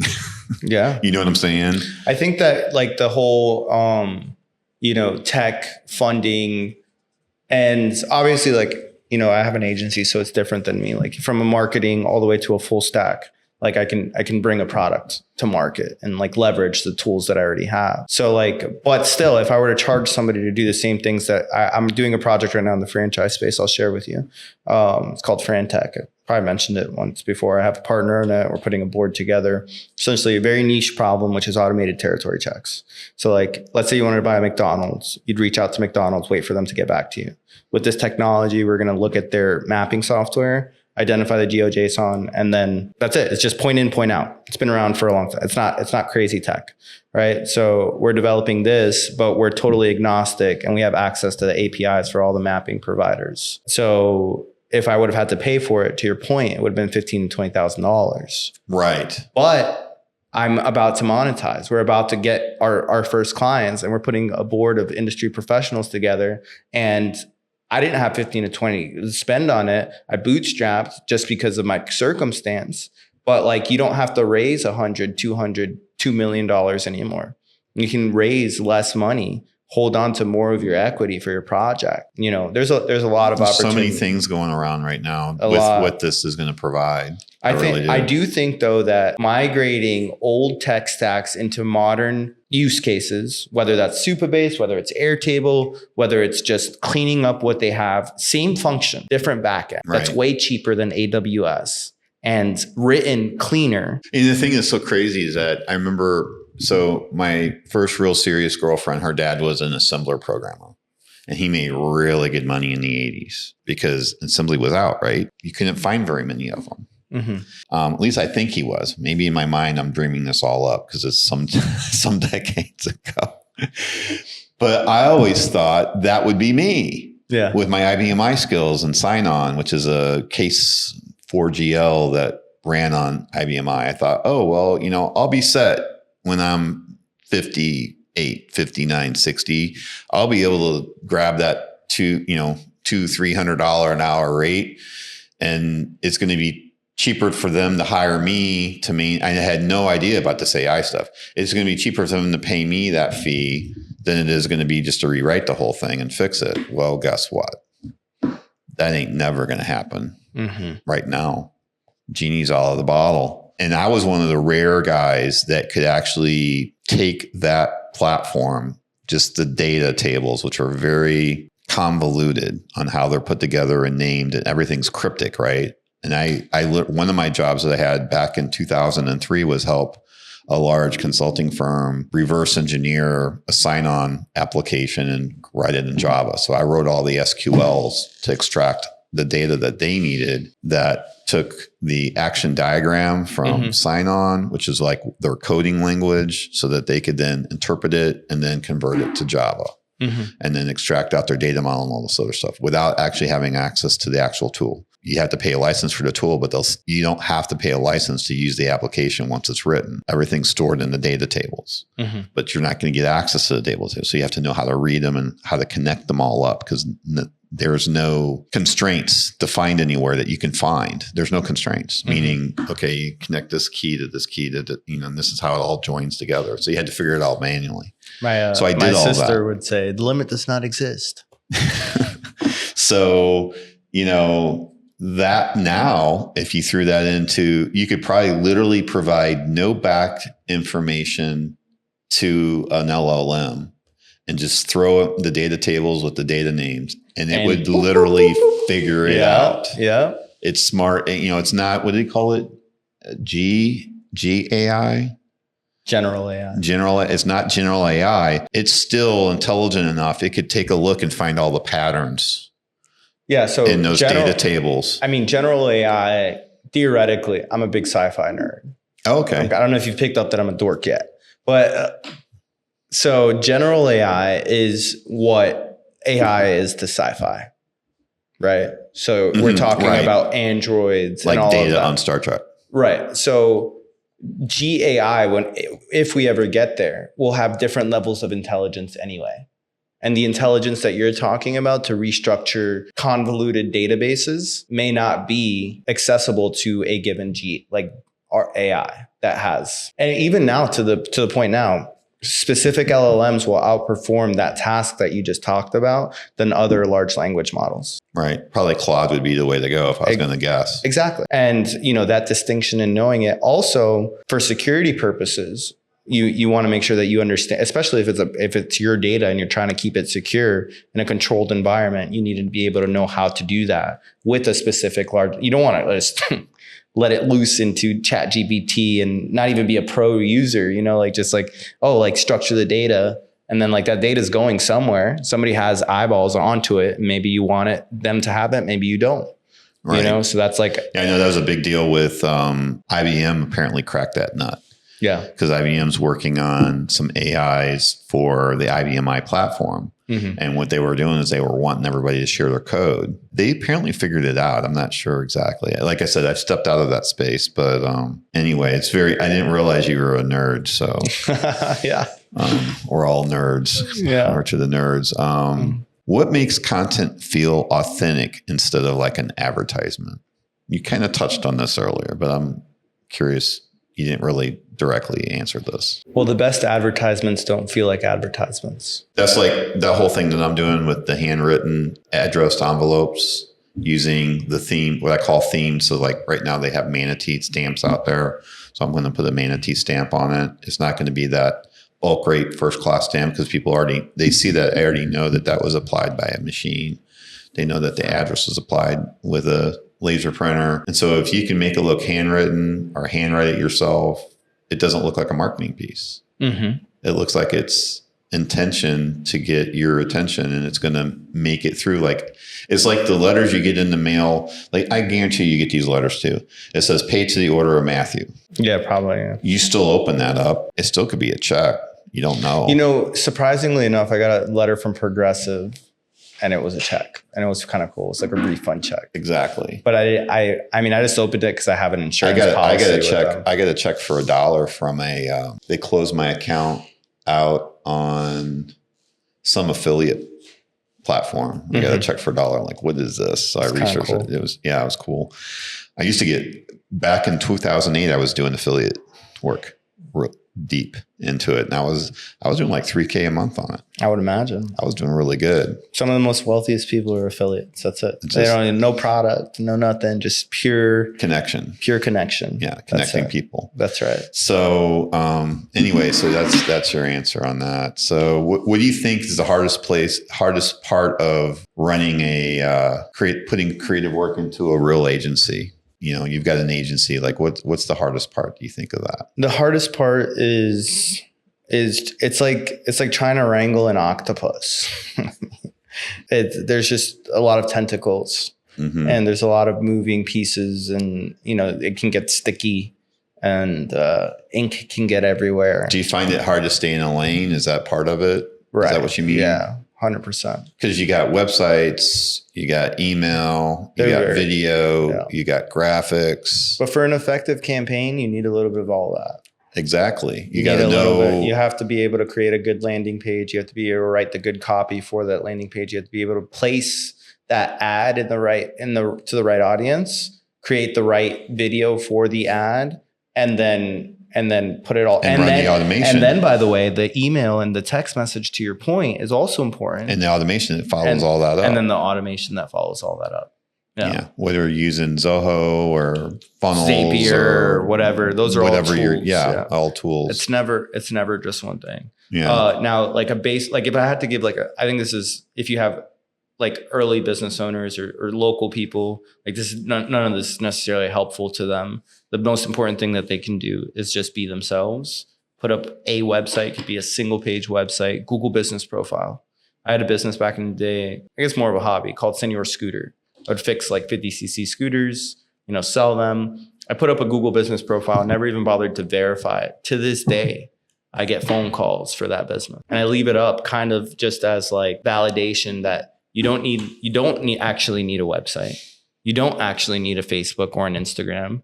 You need a very specific, and now you're talking my language. Yeah. So like for that you need one, a specific scooter, offer. You need a specific thing that you do, and that one's implied. It's Senior Scooter, right? And a phone number, which is my cell phone number on it, and a Google business profile. And if there's enough demand, people will pick up the phone and they will call you for it.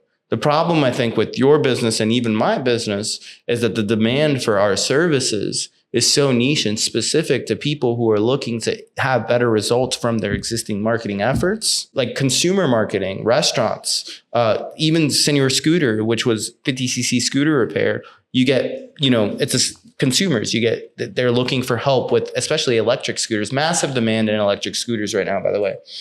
I 4 phone calls a day from Senior Scooter, almost seemingly out of nowhere. But guess what's been out for the last 4 years that's now starting to break down? Electric scooters. Right. Do you do electric scooter repair? No, I used to do 50cc scooters, but you can go to Techie, which is a client of mine. They're a franchise. They're like, you break, I fix. Okay. You need to go to an electric repair place. You need to go to an electric repair place. But there's a massive signal right now for anybody who wants a business idea, electric scooter repair and sales. There you go.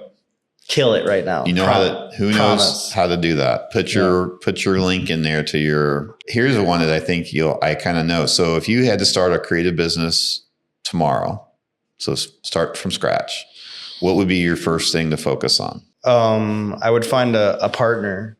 I have Henry now. I would find somebody who is also creative with you. And as a business owner, your job is to get more business, not to do the business. I'm not going to get into the E-Myth, right? Which, if you haven't read it, I've read it. I actually mentioned it to my prior guest. So yeah, because he had mentioned a couple of things. I'm like, oh, you should read this. It's going to basically validate, because he first part of the year, what he does, he revisits his business plan and he goes through it and he's like, okay, what was my revenue and what I spend on marketing and what does it cost to acquire a customer and what are the different hats that I'm wearing and all that kind of stuff. Yeah. So a business partner, work on your business, not in it. And then I'd say partner, because unless you have bread and you can just hire like somebody off the back, a partner is going to put in that sweat equity with you and it's well worth it. Yeah. Do you have an example of the best video that you ever created? 3 natives, their founder story. I think that one hit really hard for You me. did that one. Yeah. I've seen that video. The Anthony's Bambino's video? Uh-huh. Yeah. Pretty sure. That was our video. It was good, Nice. right? Yeah. Yeah, it was really good. Yeah. That's probably my favorite video that we've produced. I was behind the camera asking Anthony questions. And there's this one clip in the beginning where like he's like, it was like BTS, and then like he kind of crumbles up the paper and then like throws it and then like cuts to like the story. It was just like very cinematic, very awesome. We recently did a video series for Dream Vacations, and Debbie, their CEO, or I'm not sure what her title is. I know she like runs the whole Dream Vacations, and her video is pretty good too. I haven't had one in a while. I would say my best one is from like 2020 still.